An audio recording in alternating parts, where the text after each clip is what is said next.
Price the lord. ಕರ್ತನಾದ ಯೇಸುವಿನ ಹೆಸರಿನಲ್ಲಿ ಎಲ್ಲ ಸಹೋದರರಿಗೂ ನನ್ನ ವಂದನೆಗಳು. ಪ್ರಕಟಣೆ ಪುಸ್ತಕವನ್ನು ಅಧ್ಯಯನ ಮಾಡ್ತಾ ಬರುವಾಗೆ ಕರ್ತನ ಕೃಪೆ ಮಾಡಿದ್ದಕ್ಕಾಗಿ ಕರ್ತನಿಗೆ ನಾನು ವಂದನೆ ಹೇಳ್ತಾ ಇದ್ದೇನೆ. ಪ್ರಾರ್ಥನಾ ಪೂರ್ವಕವಾಗಿ ಮುಂದುವರೆದ ಭಾಗವನ್ನು ಧ್ಯಾನ ಮಾಡೋಣ. ಪ್ರಿಯರೇ, ಪ್ರೀತಿ ಸ್ವರೂಪನಾದ ನಮ್ಮ ಪರಲೋಕ ತಂದೆ ಯೇಸುವಿನ ನಾಮದಲ್ಲಿ ಪರಿಶುದ್ಧಾತ್ಮನ ಸಹಾಯದಿಂದ ಕರ್ತನ ಪಾದಕ್ಕೆ ಬಂದಿದ್ದೇವೆ. ಕರ್ತನೆ ಒಳ್ಳೆಯ ಸಮಯಕ್ಕೆ ಸ್ತೋತ್ರ. ಕರ್ತನೆ, ಕಳೆದ ದಿವಸಗಳಿಂದ ಪ್ರಕಟಣೆ ಪುಸ್ತಕವನ್ನು ಅಧ್ಯಯನ ಮಾಡುವಾಗೆ ನಿನ್ನ ಮಕ್ಕಳು ನಮಗೆ ಸಹಾಯ ಮಾಡೋದಕ್ಕೆ ಸ್ತೋತ್ರ. ಮುಂದುವರೆದ ಭಾಗವನ್ನು ಇವತ್ತು ಧ್ಯಾನಿಸುವಾಗ ಪರಲೋಕದ ಪ್ರಕಟಣೆ ಆತ್ಮವನ್ನು ನಮ್ಮ ಮೇಲೆ ಸುರಿಸಿ ನಮ್ಮ ನಡೆಸಬೇಕು ಕರ್ತನೆ ಕೇಳಿಕೊಡ್ತಾನೆ. ನಮ್ಮನ್ನೇ ತಗ್ಗಿಸಿ ಪರಿಶುದ್ಧ ಕೈಗೊಪ್ಪಿಸಿಕೊಡ್ತೇವೆ. ಯೇಸುವಿನ ಹೆಸರಲ್ಲಿ ತಂದೆ ದೇವರೇ, ಆಮೆನ್. Price the lord. ಪ್ರಿಯರೇ, ನಾವು ಪ್ರಕಟಣೆ ಪುಸ್ತಕವನ್ನು ಅಧ್ಯಯನ ಮಾಡ್ತಾ ಬಂದಿದ್ದೇವೆ. ಪ್ರಕಟಣೆ ಪುಸ್ತಕದಲ್ಲಿ 22 ಅಧ್ಯಾಯಗಳು. ಇದನ್ನು 3 ವಿಭಾಗಗಳನ್ನಾಗಿ ವಿಂಗಡಿಸಲಾಗಿದೆ. ಪ್ರಿಯರೇ, ನಾವು ಪ್ರಕಟಣೆ 1:19 ರೆವಲ್ಯೂಷನ್ 1:19ನಲ್ಲಿ ಅಲ್ಲಿನ 3 ಭಾಗಗಳನ್ನು ನೋಡ್ತೇವೆ. ನಡೆದ ಸಂಗತಿ, ನಡೀತಿರುವ ಸಂಗತಿ, ನಡೆಯಬೇಕಾದ ಸಂಗತಿ ಎಂಬುದಾಗಿ 3 ಭಾಗಗಳನ್ನಾಗಿ ಪ್ರಕಟಣೆ ಪುಸ್ತಕವನ್ನು ವಿಭಾಗಿಸಲಾಗಿದೆ. ನಡೆದ ಸಂಗತಿ ಅಂದರೆ 1ನೇ ಅಧ್ಯಾಯವಾಗಿದೆ. ಯೇಸು ಸ್ವಾಮಿಯ ಪುನರುತ್ಥಾನವನ್ನು ಅಲ್ಲಿ ನಾವು ಕಾಣ್ತೇವೆ. ನಡೀತಿರುವ ಸಂಗತಿ ಸಭಾಕಾಲವಾಗಿದೆ. 2 ಮತ್ತು 3ನೇ ಅಧ್ಯಾಯಗಳನ್ನು ನಾವು ಕಾಣ್ತಾ ಇದ್ದೇವೆ. ಅದು ಪಂಚಶತಮ ದಿವಸ ಮೊದಲುಗೊಂಡು ಇವತ್ತಿನವರೆಗೂ, ಅದು ರ್ಯಾಪ್ಚರ್ವರೆಗೂ ಅದು ನಡೀತಿರುತ್ತೆ. 3ನೇ ಭಾಗ 4ನೇ ಅಧ್ಯಾಯದಿಂದ 22ನೇ ಅಧ್ಯಾಯದವರೆಗೆ ಎತ್ತಲ್ಪಡುವಿಕೆಯಿಂದ ನಿತ್ಯತ್ವವರೆಗೆ, ರ್ಯಾಪ್ಚರ್ ಟು ಇಟರ್ನಿಟಿ ಎಂಬುದಾಗಿ 3 ಭಾಗಗಳನ್ನಾಗಿ ವಿಂಗಡಿಸಿ ನಾವು ಧ್ಯಾನಿಸ್ತಾ ಇದ್ದೇವೆ. ಈಗ ನಾವು ಧ್ಯಾನಿಸುವಂಥ ವಾಕ್ಯ ಪ್ರಕಟಣೆ ಪುಸ್ತಕ 3:7-13 ವಾಕ್ಯ, ಚರ್ಚ್ ಆಫ್ ಫಿಲದೆಲ್ಫಿಯಾ ಸಭೆ ಕುರಿತಾಗಿ ನಾವು ಧ್ಯಾನ ಮಾಡ್ತಾ ಇದ್ದೇವೆ. ಈ ಸಮಯದಲ್ಲಿ ಅದನ್ನು ಓದಿಕೊಳ್ಳೋಣ. ಫಿಲದೆಲ್ಫಿಯದಲ್ಲಿರುವ ಸಭೆಯ ದೂತನಿಗೆ ಬರೆ, ಪರಿಶುದ್ಧನೂ ಸತ್ಯವಂತನು, ದಾವೀದನ ಬೇಗದ ಕೈಯುಳ್ಳವನು, ಯಾರು ಮುಚ್ಚಕೂಡದಂತೆ ತೆರೆಯುವವನು, ಯಾರು ತೆರೆಯದಂತೆ ಮುಚ್ಚುವವನು ಆಗಿರುವಾತನು ಹೇಳುವುದೇನೆಂದರೆ, ನಿನ್ನ ಕೃತ್ಯಗಳನ್ನು ಬಲ್ಲೆನು, ನಿನಗಿರುವ ಶಕ್ತಿ ಕೊಂಚವಾಗಿದ್ದರೂ ನೀನು ನನಗೆ ಸೇರಿದವನಲ್ಲವೆಂದು ಹೇಳದೆ ನನ್ನ ವಾಕ್ಯವನ್ನು ಕಾಪಾಡಿದ್ದರಿಂದ ಇಗೋ, ನಿನ್ನೆದುರಿನಲ್ಲಿ ಒಂದು ಬಾಗಿಲನ್ನು ತೆರೆದಿಟ್ಟಿದ್ದೇನೆ, ಯಾರೂ ಅದನ್ನು ಮುಚ್ಚಲಾರರು. ನಾನು ನಿನಗೆ ಅನುಗ್ರಹಿಸುವುದೇನೆಂದರೆ, ತಾವು ಯಹೂದ್ಯರೆಂದು ಸುಳ್ಳಾಗಿ ಕೊಚ್ಚಿಕೊಳ್ಳುವ ಸೈತಾನನ ಸಮಾಜದವರಲ್ಲಿ ಕೆಲವರು ಬಂದು ನಿನ್ನ ಪಾದಗಳ ಮುಂದೆ ಬೀಳುವಂತೆಯೂ ನಿನ್ನನ್ನು ನಾನು ಪ್ರೀತಿಸಿದ್ದನ್ನು ತಿಳಿಕೊಳ್ಳುವಂತೆಯೂ ಮಾಡುವೆನು. ನೀನು ನನ್ನ ಸಹನ ವಾಕ್ಯವನ್ನು ಕಾಪಾಡಿದ್ದರಿಂದ ಭೂನಿವಾಸಿಗಳನ್ನು ಪರೀಕ್ಷಿಸುವುದಕ್ಕಾಗಿ ಲೋಕದ ಮೇಲೆಲ್ಲ ಬರುವುದಕ್ಕಿರುವ ಶೋಧನೆಯ ಸಮಯದಲ್ಲಿ ನಿನ್ನನ್ನು ತಪ್ಪಿಸಿ ಕಾಪಾಡುವೆನು. ಬೇಗನೆ ಬರುತ್ತೇನೆ. ನಿನಗಿರುವುದನ್ನು ಹಿಡಿದುಕೊಂಡಿರು. ನಿನ್ನ ಜಯಮಾಲೆಯನ್ನು ಯಾರೂ ಅಪಹರಿಸಬಾರದು. ಯಾವನು ಜಯ ಹೊಂದುತ್ತಾನೋ ಅವನನ್ನು ನನ್ನ ದೇವರ ಆಲಯದಲ್ಲಿ ಸ್ತಂಭವಾಗಿ ನಿಲ್ಲಿಸುವೆನು. ಅವನು ಇನ್ನು ಮುಂದೆ ಅದರೊಳಗಿಂದ ಹೋಗುವುದೇ ಇಲ್ಲ. ಇದಲ್ಲದೆ ನನ್ನ ದೇವರ ಹೆಸರನ್ನು, ನನ್ನ ದೇವರ ಬಳಿಯಿಂದ ಪರಲೋಕದೊಳಗಿಂದ ಇಳಿದು ಬರುವ ಹೊಸ ಯೆರೂಸಲೇಮ್ ಪಟ್ಟಣವೆಂಬ ನನ್ನ ದೇವರ ಪಟ್ಟಣದ ಹೆಸರನ್ನು, ನನ್ನ ಹೊಸ ಹೆಸರನ್ನು ಅವನ ಮೇಲೆ ಬರೆಯುವೆನು. ದೇವರಾತ್ಮನು ಸಭೆಗಳಿಗೆ ಹೇಳುವುದನ್ನು ಕಿವಿಯುಳ್ಳವನು ಕೇಳಲಿ. ಪ್ರಿಯರೇ, ಈ ಒಂದು ಫಿಲದೆಲ್ಫಿಯಾ ಸಭೆಗೆ ಸಂಬಂಧವಾದಂಥ ಒಂದು ಅಧ್ಯಯನವನ್ನು ನಾವು ಅಧ್ಯಯನ ಮಾಡುವಾಗ ಇದನ್ನು 6 ಭಾಗಗಳನ್ನಾಗಿ ನಾವು ವಿಂಗಡಿಸಿದ್ದೇವೆ. 1ನೇ ಭಾಗವಾಗಿದೆ 7ನೇ ವಚನ, 2ನೇ ಭಾಗವಾಗಿದೆ 8 ಮತ್ತು 9ನೇ ವಚನ, 3ನೇ ಭಾಗವಾಗಿದೆ 10ನೇ ವಚನ, 4ನೇ ಭಾಗವಾಗಿದೆ 11ನೇ ವಚನ, 5ನೇ ಭಾಗವಾಗಿದೆ 12ನೇ ವಚನ, 6ನೇ ಭಾಗವಾಗಿದೆ 13ನೇ ವಚನ. ಹೀಗೆ 6 ವಿಭಾಗಗಳನ್ನಾಗಿ ವಿಂಗಡಿಸಿ ಈ ಒಂದು ಅಧ್ಯಯನ ನಾವು ಮಾಡ್ತಾ ಬಂದಿದ್ದೇವೆ. ಫಿಲದೆಲ್ಫಿಯಾ ಎಂಬುದಾಗಿ ಹೇಳುವಾಗ ಸಹೋದರ ಪ್ರೀತಿ ಎಂಬುದಾಗಿ ಕೂಡ ನಾವು ಕಲಿತಿದ್ದೇವೆ. ಈಗ ಧ್ಯಾನಿಸುವಂಥ ಒಂದು ವಿಷಯ ಅದು 2ನೇ ಭಾಗ 8 ಮತ್ತು 9ನೇ ವಚನವನ್ನು ನಾವು ಧ್ಯಾನ ಮಾಡ್ತಾ ಇದ್ದೇವೆ. ಅದನ್ನು ಈ ಸಮಯದಲ್ಲಿ ಓದಿಕೊಳ್ಳೋಣ. ನಿನ್ನ ಕೃತ್ಯಗಳನ್ನು ಬಲ್ಲೆನು, ನಿನ್ನ ಕೃತ್ಯಗಳನ್ನು ಬಲ್ಲೆನು, ನಿನಗಿರುವ ಶಕ್ತಿ ಕೊಂಚವಾಗಿದ್ದರೂ, ನಿನಗಿರುವಂತ ಶಕ್ತಿ ಕೊಂಚವಾಗಿದ್ದರೂ ನೀನು ನನಗೆ ಸೇರಿದವನಲ್ಲವೆಂದು, ನೀನು ನನಗೆ ಸೇರಿದವನಲ್ಲವೆಂದು ಹೇಳದೆ ನನ್ನ ವಾಕ್ಯವನ್ನು ಕಾಪಾಡಿದ್ದರಿಂದ, ನನ್ನ ವಾಕ್ಯವನ್ನು ಕಾಪಾಡಿದ್ದರಿಂದ. ನಾವು ನಿನ್ನೆ ದಿವಸ ದೇವರ ವಾಕ್ಯವನ್ನು ಯಾವ ರೀತಿಯಲ್ಲಿ ಕಾಪಾಡಿಕೊಳ್ಳುವಂಥದ್ದು ಎಂಬುದಾಗಿ ನಾವು ಧ್ಯಾನ ಮಾಡ್ತಾ ಬಂದೆವು. ಪ್ರಿಯರೇ, ಅದೇ ರೀತಿಯಲ್ಲಿ ನೋಡಿ, ದೇವರು ಹೇಳ್ತಾ ಇದ್ದಾನೆ, ಈ ಸಭೆಯ ಕೃತ್ಯಗಳನ್ನು ಬಲ್ಲೆನು, ಮಾತ್ರವಲ್ಲ ನಿನ್ನ ಶಕ್ತಿ ಕೊಂಚವಾಗಿದ್ದರೂ ನೀನು ನನಗೆ ಸೇರಿದವನು ಅಲ್ಲ ಎಂದು ಹೇಳದೆ ನನ್ನ ವಾಕ್ಯವನ್ನು ಕಾಪಾಡೋದ್ರಿಂದ. ಈ 4 ಸಂಗತಿ ಈ ಒಂದು ಸಭೆಗಿರುವುದರಿಂದ ಕರ್ತನು ಅಲ್ಲಿ ಮುಂದಿನ ಭಾಗದಲ್ಲಿ 4 ವಿಧವಾದ ಆಶೀರ್ವಾದಗಳನ್ನು ಸಭೆಗೆ ಬಿಡುಗಡೆ ಮಾಡ್ತಾ ಇದ್ದಾನೆ. ಮುಂದೆ ಓದಿ. ಇಗೋ ನಿನ್ನೆದುರಿನಲ್ಲಿ ಒಂದು ಬಾಗಿಲನ್ನು ತೆರೆದಿಟ್ಟಿದ್ದೇನೆ. ದೇವರು ಏನ್ ಹೇಳ್ತಾ ಇದ್ದಾನೆ ಇಲ್ಲಿ? ಇದು ಮೊದಲೇ ಆಶೀರ್ವಾದ. ಈ 4 ಸಂಗತಿ ಸಭೆಯಲ್ಲಿರುವ ನಿಮಿತ್ತ ಯಾವುದು 4 ಸಂಗತಿ? ಕೃತ್ಯಗಳನ್ನು ಬಲ್ಲೆನು, ನಿನ್ನ ಶಕ್ತಿ ಕೊಂಚವಾಗಿದ್ದರೂ ನೀ ನನಗೆ ಸೇರಿದವನು ಅಲ್ಲಂದು ಹೇಳಿದೆ. ನನ್ನ ವಾಕ್ಯ ಕಾಪಾಡಿದ್ದರಿಂದ ನಿನ್ನೆದುರಿಗೆ ಮೊದಲ ಆಶೀರ್ವಾದ, ನಿನ್ನೆದುರಿಗೆ ಒಂದು ಬಾಗಿಲನ್ನು ತೆರೆದಿಟ್ಟಿದ್ದೇನೆಂಬುದಾಗಿ ಕರ್ತನಲ್ಲಿ ಹೇಳುವಂತ ನೋಡ್ತೇವೆ. ಸಭೆಗೆ ಆಗಿರುವಂಥ ಒಂದು ತೆರೆಯಲ್ಪಟ್ಟ ಬಾಗಿಲೆಂಬುದಾಗಿ ಹೇಳಬೇಕಾದ್ರೆ ಅದು ಸುವಾರ್ಥ ಸೇವೆಯಾಗಿದೆ ಪ್ರಿಯರೇ. ಏಕೆಂದರೆ ಒಂದು ಪ್ರಾಂತ್ಯದಲ್ಲಿ ಕರ್ತನಾದ ಯೇಸು ಸ್ವಾಮಿ ತನ್ನ ಸಭೆ ಸ್ಥಾಪಿಸುವುದಾದರೆ ಆ ಸಭೆಯ ಮೂಲಕವಾಗಿ ತನ್ನ ಆಡಳಿತವನ್ನು ಆತನು ಮಾಡುತ್ತಾನೆ. ಮಾತ್ರವಲ್ಲ, ಸೈತಾನನ ಅಂಧಕಾರ ರಾಜ್ಯವನ್ನು ಒಡೆದಾಕಿ ತನ್ನ ಒಂದು ಬೆಳಕಿನ ರಾಜ್ಯವನ್ನು ಆತನು ಸ್ಥಾಪಿಸಿ ಅದನ್ನು ಏನು ಮಾಡ್ತಾನೆ? ವಿಶಾಲತೆಗೆ ನಡೆಸುವಾತನೆಂಬುದಾಗಿ ನಾವಲ್ಲಿ ಚೆನ್ನಾಗಿ ತಿಳ್ಕೊಳ್ತೇವೆ.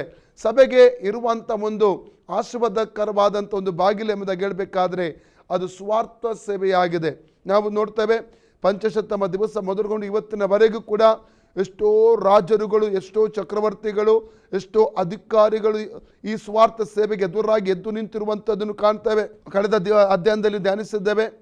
ಒಂದು ಆದಿಸಭೆ ಆರಂಭದಲ್ಲಿ ಸುಮಾರು 10 ಜನ ಅರಸುಗಳು, ರೋಮ ಚಕ್ರವರ್ತಿಗಳು ಸೇವೆಗೆ ಎದುರಾಗಿ ಯಾವ ರೀತಿ ನಿಂತರು, ಯೇಸು ಸ್ವಾಮಿಯನ್ನು ರಕ್ಷಕನು ಒಡೆಯನಾಗಿ ಯಾರೆಲ್ಲ ಅಂಗೀಕಾರ ಮಾಡ್ತಾರೆ, ಸತ್ಯಕ್ಕಾಗಿ ಯಾರು ನಿಲ್ತಾರೆ ಅಂಥವ್ರನ್ನು ಹಿಂಸಿಸುವಂಥದ್ದು, ಅಂಥವ್ರನ್ನು ಕೊಲ್ಲುವಂಥದ್ದು, ಈ ರೀತಿಯ ಕ್ರಿಯೆಗಳನ್ನು ಮಾಡುತ್ತಿದ್ದಾರೆಂಬುದಾಗಿ ನಾವು ಧ್ಯಾನ ಮಾಡಿದ್ದೇವೆ ಪ್ರಿಯರೇ.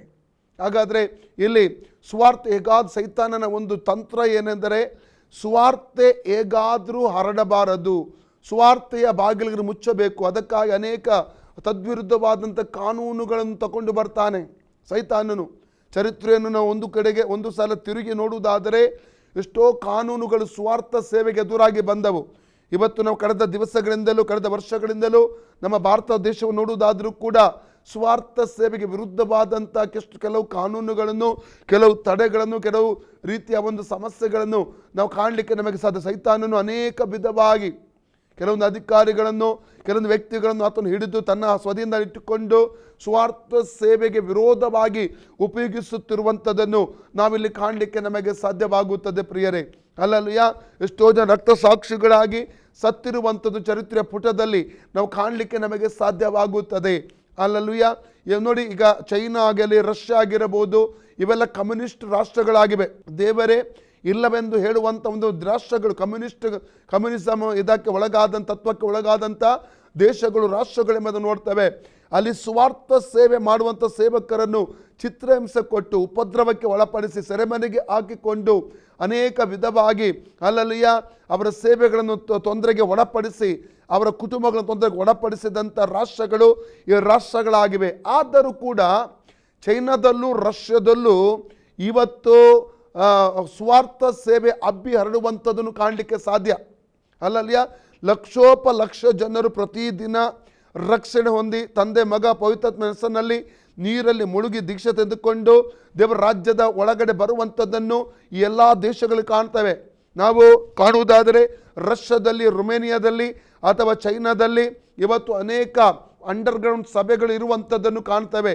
ರಹಸ್ಯ ವಿಶ್ವಾಸಿಗಳು ರಹಸ್ಯವಾಗಿ ಸ್ವಾರ್ಥ ಸೇವೆಯನ್ನು ಮಾಡುವಂಥದ್ದನ್ನು ಇಲ್ಲಿ ಕಾಣಲಿಕ್ಕೆ ಸಾಧ್ಯ. ಕಾರಣ ಏನೆಂದರೆ ಅವರು ಒಂದು ಈ ರೀತಿಯ ಕಾನೂನುಗಳು ಇದೆ ಎಂಬುದಾಗಿ ಗೊತ್ತಾಗಿದ್ರೂ ಕೂಡ ತಮ್ಮ ಜೀವವಾದ ಹಂಗನ್ನು ತೊರೆದು, ನಾವು ಪ್ರಕಟಣೆ 12:11 ಅದನ್ನು ನೋಡ್ತೇವೆ. ರೆವಲ್ಯೂಷನ್ 12:11 ಓದುವ, ಅವರು ಪ್ರಾಣದ ಮೇಲನ ಪ್ರೀತಿಯನ್ನು ತೊರೆದು ಮರಣಕ್ಕೆ ಹಿಂತೆಗೆಯದೆ ಯಜ್ಞದ ಕುರಿಯಾದಾತನ ರಕ್ತದ ಬಲದಿಂದಲೂ ತಮ್ಮ ವಾಕ್ಯದ ಬಲದಿಂದಲೂ ಅವನನ್ನು ಜಯಿಸಿದರು. Praise God. ತಮ್ಮ ವಾಕ್ಯದ ಬಲದಿಂದ. ಇನ್ನೊಂದು ರೀತಿ ಹೇಳ್ಬೇಕಾದ್ರೆ ಸೇವಕರನ್ನು ಸೆರೆಮನೆಗೆ ಸೈತಾನ ಹಾಕಬಹುದು, ಸೇವಕರಿಗೆ ಹಿಂಸೆ ಕೊಡಬಹುದು. ಸುವಾರ್ತೆ ಸಾರುವಂಥ ಸುವಾರ್ತಿಕರಿಗೆ, ಸುವಾರ್ಥ ಸೇವಕ ಹಿಂಸೆ ಕೊಡಬಹುದು, ಸೆರೆಮನೆಗೆ ಹಾಕಬಹುದು. ಆದರೆ ವಾಕ್ಯಕ್ಕೆ ಬಂಧನವಿಲ್ಲ. ದೇವರ ವಾಕ್ಯ ಬಂಧಿಸುವುದಕ್ಕೆ ಆಗಲ್ಲ. 2 ತಿಮೋಥಿ 2:9, 2 ತಿಮೋಥಿ 2:9 ವಾಕ್ಯ ಓದಿಕೊಳ್ಳೋಣ. 2 ತಿಮೋಥಿ ಚಾಪ್ಟರ್ 2 ವರ್ಸಸ್ 9. ಇದರಲ್ಲಿ ನಾನು ಕಷ್ಟವನ್ನು ಅನುಭವಿಸಿ ದುಷ್ಕರ್ಮಿಯಂತೆ ಸಂಕೋಲೆಯಿಂದ ಕಟ್ಟಲ್ಪಟ್ಟವನಾಗಿದ್ದೇನೆ. ಆದರೆ ದೇವರ ವಾಕ್ಯಕ್ಕೆ ಬಂಧನವಿಲ್ಲ. ದೇವರ ವಾಕ್ಯಕ್ಕೆ ಬಂಧನ ಇಲ್ಲ. ಯಾಕೆ ಏನು ಹೇಳ್ತದೆ? ದುಷ್ಕರ್ಮಿಯಂತೆ ನಾನು ಸಂಕೋಲೆಯಲ್ಲಿ ಕಟ್ಟಲ್ಪಟ್ಟಿದ್ದೇನೆ, ಆದರೆ ದೇವರ ವಾಕ್ಯಕ್ಕೆ ಬಂಧನ ಇಲ್ಲ. ಅಲ್ಲಲ್ಲಿ 2 ತಿಮೋಥೆಯ 2:9 ವಾಕ್ಯದಲ್ಲಿ ಇದನ್ನು ಅಲ್ಲಿ ಕಾಣ್ತಾ ಇದ್ದೇವೆ. ದೇವರ ವಾಕ್ಯಕ್ಕೆ ಬಂಧನವಿಲ್ಲ. ಸೇವಕರನ್ನು ಬಂಧಿಸಬಹುದು, ಸುವಾರ್ತಿಕರನ್ನು ಬಂಧಿಸಬಹುದು, ವಾಕ್ಯವನ್ನು ಬಂಧಿಸುವುದಕ್ಕೆ ಯಾರಿಂದಲೂ ಸಾಧ್ಯವಿಲ್ಲ ಪ್ರಿಯರೇ. ಅಲ್ಲಲ್ಲಿಯ ನಾವು ಆದಿಸಭೆ ಕುರಿತ ಪೌಲನು ಕೂಡ ಸುವಾರ್ಥ ನಿಮಿತ್ತವಾಗಿ ಸೆರೆಮನೆಗೆ ಹಾಕಲ್ಪಟ್ಟ. ಅಪೊಸ್ತಲಗೀತೆ 16ನೇ ವಾಕ್ಯದಲ್ಲಿ ನೋಡ್ತೇವೆ. ಪೌಲ ಮತ್ತು ಸೀಲರು ಫಿಲಿಸ್ಟಿಯ ಆ ಒಂದು ಫಿಲಿಪಿಯ ಆ ಒಂದು ಬೀದಿಗಳಲ್ಲಿ ನಡೀತಿರುವಂಥ ಒಂದು ಸಂದರ್ಭವಾಗಿತ್ತು ಅದು. ಕೊನೆಗೆ ಒಂದು ಹೆಂಗಸ್ಸು ಅವರ ಕುರಿತಾಗಿ ಕಣಿ ಹೇಳುವಂಥ ಒಂದು ಹೆಂಗಸ್ಸು ಏನು ಹೇಳ್ತಿತ್ತು ಅಂದರೆ, ಇವರು ಪರಾತ್ಪರ ದೇವರ ದಾಸರಾಗಿದ್ದಾರೆ ಎಂಬುದಾಗಿ ಸಾರಿ ಹೇಳುವಂಥ ಇವರು ಸ್ವಾರ್ಥವನ್ನು ಸಾರ್ತಾರೆ ಎಂಬುದಾಗಿ ಹೇಳುವಾಗ ಕೊನೆಗೆ ಕರಕರಿಯಾಗಿ ಕೊನೆಗೆ ಪೌಲ ಬರ್ನಬರು ಅವಳನ್ನು ದುರಾತ್ಮನಿಂದ ಬಿಡುಗಡೆ ಮಾಡುವಂತ ನೋಡ್ತೇವೆ. ಸಿಕ್ಕಿದ ಓದಿ ಅಪೊಸ್ತಲಗೀತೆ 16ನೇ ವಾಕ್ಯದಿಂದ. ಬಳಿಕ ಪ್ರಾರ್ಥನೆ ನಡೆಯುವ ಆ ಸ್ಥಳಕ್ಕೆ ಆ ಸ್ಥಳಕ್ಕೆ ನಾವು ಹೋಗುತ್ತಿರುವಾಗ ಗರುಡಗಾತಿಯಾದ ಒಬ್ಬ ದಾಸಿಯು ನಮ್ಮ ಎದುರಿಗೆ ಬಂದಳು. ಅವಳು ಕಣಿ ಹೇಳುವುದರಿಂದ ಅವಳ ಯಜಮಾನರಿಗೆ ಬಹು ಆದಾಯವಾಗುತ್ತಾ ಇತ್ತು. ಪೌಲನು ನಾವು ಹೋಗುತ್ತಿರುವಾಗ ಅವಳ ಹಿಂದೆ ಬಂದು ಈ ಮನುಷ್ಯರು ಪರಾತ್ಪರನಾದ ದೇವರ ದಾಸರು ನಿಮಗೆ ರಕ್ಷಣೆಯ ಮಾರ್ಗವನ್ನು ಸಾರುತ್ತಾರೆ. ನೋಡಿ, ರಕ್ಷಣೆಯ ಮಾರ್ಗವನ್ನು ಸಾರುತ್ತಾರೆ. ಒಂದು ದುರಾತ್ಮ ಹೇಳ್ತಾ ಉಂಟು. ಪೌಲ ಸೀಲರ ಪರಿಚಯ ದುರಾತ್ಮ ಹೇಳ್ತಾ ಉಂಟು ಮತ್ತು ಅವರ ಸೇವೆಯ ಕುರಿತಾಗಿ ಹೇಳುವಂಥದ್ದನ್ನು ಇಲ್ಲಿ ಕಾಣ್ತೇವೆ ಪ್ರಿಯರೇ. ದೇವರು ಸೈತಾನನನ್ನು ಕೂಡ ಉಪಯೋಗಿಸ್ತಾನೆಂಬುದಕ್ಕೆ ಇದೊಂದು ನಿದರ್ಶನವಾಗಿದೆ. ಮುಂದೆ ಓದಿ. ಎಂದು ಕೂಗುತ್ತಿದ್ದಳು. ಹೀಗೆ ಅನೇಕ ದಿವಸ ಮಾಡಿದ್ದರಿಂದ ಪೌಲನು ಬಹಳವಾಗಿ ಬೇಸರಗೊಂಡು ಹಿಂದಿರುಗಿ ಆ ದೆವ್ವಕ್ಕೆ ಅವಳನ್ನು ಬಿಟ್ಟು ಹೋಗು ಎಂದು ಯೇಸು ಕ್ರಿಸ್ತನ ಹೆಸರಿನಲ್ಲಿ ನಿನಗೆ ಅಪ್ಪಣೆ ಕೊಡುತ್ತೇನೆ ಎಂದು ಹೇಳಿದನು. ಅದೇ ಗಳಿಗೆಯಲ್ಲಿಯೇ ಅದು ಬಿಟ್ಟು ಹೋಯಿತು. ಅವಳ ಯಜಮಾನರು ತಮ್ಮ ಆದಾಯದ ನಿರೀಕ್ಷೆ ತಪ್ಪಿತಲ್ಲ ಎಂದು ತಿಳಿದು ಪೌಲನನ್ನು ಸೀಲನನ್ನು ಹಿಡಿದು ಚಾವಡಿಗೆ ಅಧಿಕಾರಿಗಳ ಬಳಿಗೆ ಎಳಕೊಂಡು ಹೋದರು. ಅವರನ್ನು ಅಧಿಪತಿಗಳ ಮುಂದೆ ತಂದು, ಈ ಮನುಷ್ಯರು ನಮ್ಮ ಪಟ್ಟಣವನ್ನು ಬಹಳವಾಗಿ ಗಲಿಬಿಲಿ ಮಾಡುತ್ತಾರೆ. ಇವರು ಯಹೂದ್ಯರಾಗಿದ್ದು ರೋಮಾಯರಾದ ನಾವು ಅವಲಂಬಿಸಿ ನಡೆಸಕೂಡದಂತ ಆಚಾರಗಳನ್ನು ಪ್ರಕಟಿಸುತ್ತಾರೆ ಅಂದರು. ಆಗ ದೊಂಬಿ ಜನರು ಕೂಡಿ ಅವರಿಗೆ ವಿರೋಧವಾಗಿ ಒಟ್ಟಾಗಿ ಎದ್ದರು ಮತ್ತು ಅಧಿಪತಿಗಳು ಇವರ ವಸ್ತ್ರಗಳನ್ನು ಹರಿದು ತೆಗೆದು ಚಡಿಗಳಿಂದ ಹೊಡೆಯಬೇಕೆಂದು ಅಪ್ಪಣೆ ಕೊಟ್ಟರು.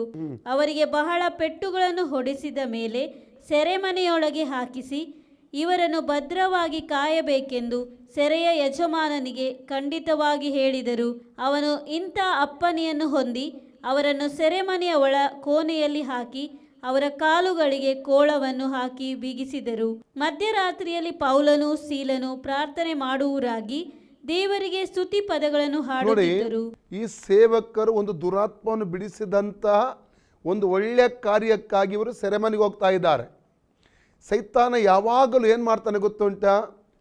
ಸೇವಕರನ್ನು ತೊಂದರೆಗೆ ಒಳಪಡಿಸಿ ಸೆರೆಮನೆಗೆ ಹಾಕಿ ಅವರ ಮೇಲೆ ಸುಳ್ಳು ಕೇಸುಗಳನ್ನು ಹಾಕಿಯೋ ಜೈಲಿಗೆ ಹಾಕಬಹುದು. ಆದರೆ ದೇವರಿಗೆ ಅದರ ಹಿಂದೆ ಒಂದು ದೊಡ್ಡ ಯೋಜನೆ ಇರುತ್ತದೆ. ಸೈತಾನಿಗೆ ಇದು ಗೊತ್ತಿಲ್ಲ. ಸೈತಾನನನ್ನು ಕೂಡ ದೇವರು ಯೂಸ್ ಮಾಡ್ತಾನೆ. ಇಲ್ಲಿ ಪೌಲ ಸೀಲರು ಆ ಕಣಿ ಹೇಳುವಂಥ ದುರಾತ್ಮಕ್ಕೆ ಒಳಗಾದಂಥ ಸ್ತ್ರೀಯನ್ನು ಬಿಡುಗಡೆ ಮಾಡಿದರು. ದೇವರಿಗೆ ಸ್ತೋತ್ರವಾಗಲಿ. ಇದರಿಂದ ಅವಳನ್ನು ಯೂಸ್ ಮಾಡ್ತದೆ. ಆ ದುರಾತ್ಮನನ್ನು ಈ ಹೆಂಗಸರ ಒಳಗಡೆ ಕಳಿಸಿ ಆ ಒಂದು ಸ್ತ್ರೀಯನ್ನು ಯೂಸ್ ಮಾಡುತ್ತಿದ್ದಂಥ ಅವಳ ಯಜಮಾನರು ಕೋಪಗೊಳ್ತಾ ಇದ್ದಾರೆ. ಯಾಕಂದರೆ ಇವಳನ್ನು ಇಟ್ಟುಕೊಂಡು ಬಿಸ್ನೆಸ್ ಮಾಡ್ತಿದ್ರು. ಅವರಿಗೆ ಆದಾಯದ ನಿರೀಕ್ಷೆ ತಪ್ಪು ಹೋಯಿತು.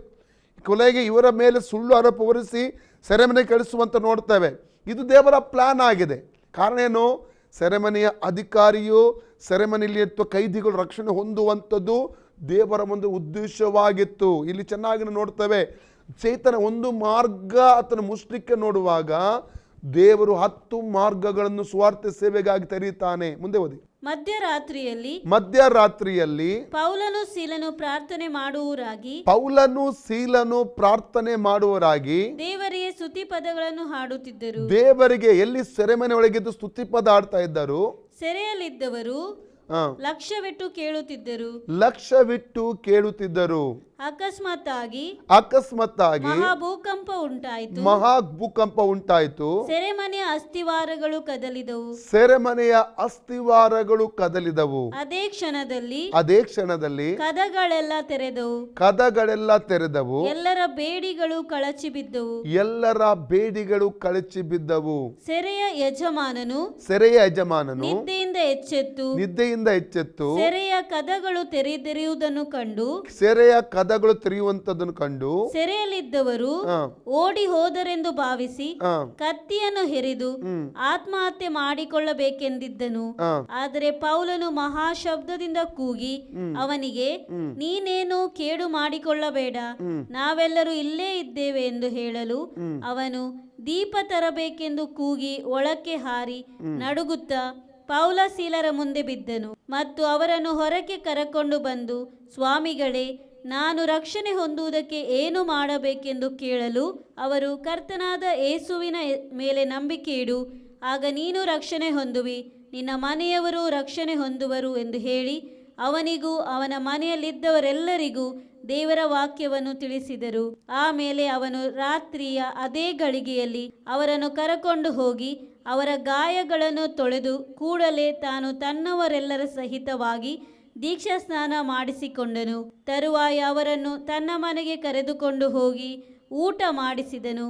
ಅವನು ತನ್ನ ಮನೆಯವರೆಲ್ಲರ ಸಂಗಡ ನಂಬಿ ಉಲ್ಲಾಸಗೊಂಡನು. ಆಮೆನ್. ನೋಡಿ, ಇಲ್ಲಿ ನಾವು ಎಣಿಸಬಹುದು, ಸೈತಾನ ಏನು ಪ್ಲಾನ್ ಮಾಡಿದ? ಇವರನ್ನೇ ಸೆರೆಮನೆಗೆ ಹಾಕಿಸುವಂಥ ಒಂದು ಪ್ಲಾನ್ ಮಾಡಿದ. ಅಂದರೆ ಇವರನ್ನೇ ಸೆರೆಮನೆಗೆ ಹಾಕಿ ಬಿಟ್ಟರೆ ಮುಗೀತಲ್ಲ, ಮತ್ತೆ ಎಲ್ಲಿ ಸುವಾರ್ತೆ ಹೇಳ್ತಾರೆ ಎಂಬುದಾಗಿ. ಆದರೆ ದೇವರ ಯೋಜನೆ ಹಿಂದುಗಡೆ ಇರುವಂಥದ್ದನ್ನು ಕಾಣ್ತೇವೆ. ಸೈತಾನ ಭವಿಷ್ಯ ಗೊತ್ತಿಲ್ಲ. ಸೈತಾನಿಗೆ ವರ್ತಮಾನ ನಡೀತಿರುವಂಥ ಕಾರ್ಯ ಮತ್ತು ಹಿಂದೆ ನಡೆದ ಕಾರ್ಯ ಅದು ಮಾತ್ರ ಗೊತ್ತು. ಭವಿಷ್ಯ ಸೈತಾನೇ ಗೊತ್ತಿಲ್ಲ, ಭವಿಷ್ಯ ದೇವರಿಗೆ ಮಾತ್ರ ಗೊತ್ತು.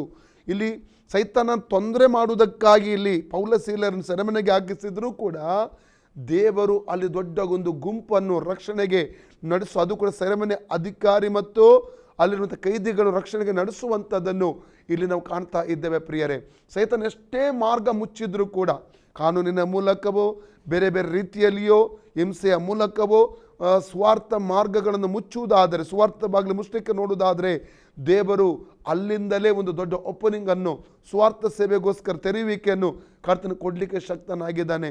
ನಾವು ಅಪೊಸ್ತಲದಲ್ಲಿ ನಾವು ನೋಡ್ತೇವೆ, 4ನೇ ಅಧ್ಯಾಯ 13ರಿಂದ 20ನೇ ವಾಕ್ಯವನ್ನು ಓದುವಾಗ ಪೇತ್ರ ಯೋಹನ್ನರನ್ನು ಹಿಂಸೆಗೆ ಒಳಪಡಿಸುವಂಥದ್ದನ್ನು ಕಾಣ್ತಾ ಇದ್ದೇವೆ, ಬೆದರಿಸುವಂಥದ್ದನ್ನು ಅಲ್ಲಿ ಕಾಣ್ತಾ. ಕಾರಣ ಏನು? 3ನೇ ಅಧ್ಯಾಯದಲ್ಲಿ 1ನೇ ವಾಕ್ಯದಿಂದ ಓದುವುದಾದರೆ, ಅಲ್ಲೊಬ್ಬ ಹುಟ್ಟು ಕುಂಟ ಇವರ ಸೇವೆಯ ಮೂಲಕವಾಗಿ ಗುಣ ಹೊಂದಿದ ಮತ್ತು ಎಲ್ಲ ಜನರು ಆ ಸೊಲೊಮೋನ ಮಂಟಪಕ್ಕೆ ಇದನ್ನು ನೋಡಿಕೊಂಡು ಓಡಿ ಬಂದರು. ಅನೇಕರು ಯೇಸು ಸ್ವಾಮಿಯಲ್ಲಿ ಈ ಒಂದು ಅದ್ಭುತದ ನಿಮಿತ್ತವಾಗಿ ನಂಬಿದರು. ಇದನ್ನು ನೋಡುವಾಗ ಅಲ್ಲಿರುವಂಥ ಶಾಸ್ತ್ರಿ ಪೈಸಾರಿಗೆ ಏನಾಗ್ತಾ ಇದೆ? ಹೊಟ್ಟೆ ಕಿಚ್ಚಾಗ್ತಾ ಇದೆ. ಏನು ಮಾಡಬೇಕೆಂದು ಗೊತ್ತಾಗ್ತಾ ಇಲ್ಲ. ಕೊನೆಗೆ ಪೇತ್ರ ಯೋಹನ್ನರನ್ನು ಅವ್ರು ಬೆದರಿಸುವಂಥದ್ದನ್ನು ಕಾಣ್ತೇವೆ. ಓದುವ ನಾವು ಅದನ್ನು. ಅಪೊಸ್ತಲಗೀತೆ 4:13-20. ಪೇತ್ರ ಯೋಹಾನರು ಧೈರ್ಯದಿಂದ ಮಾತಾಡುವುದನ್ನು ಆ ಸಭಿಕರು ನೋಡಿ ಅವರು ಶಾಸ್ತ್ರಾಭ್ಯಾಸ ಮಾಡದ ಸಾಧಾರಣರೆಂದು ತಿಳಿದು ಆಶ್ಚರ್ಯಪಟ್ಟರು.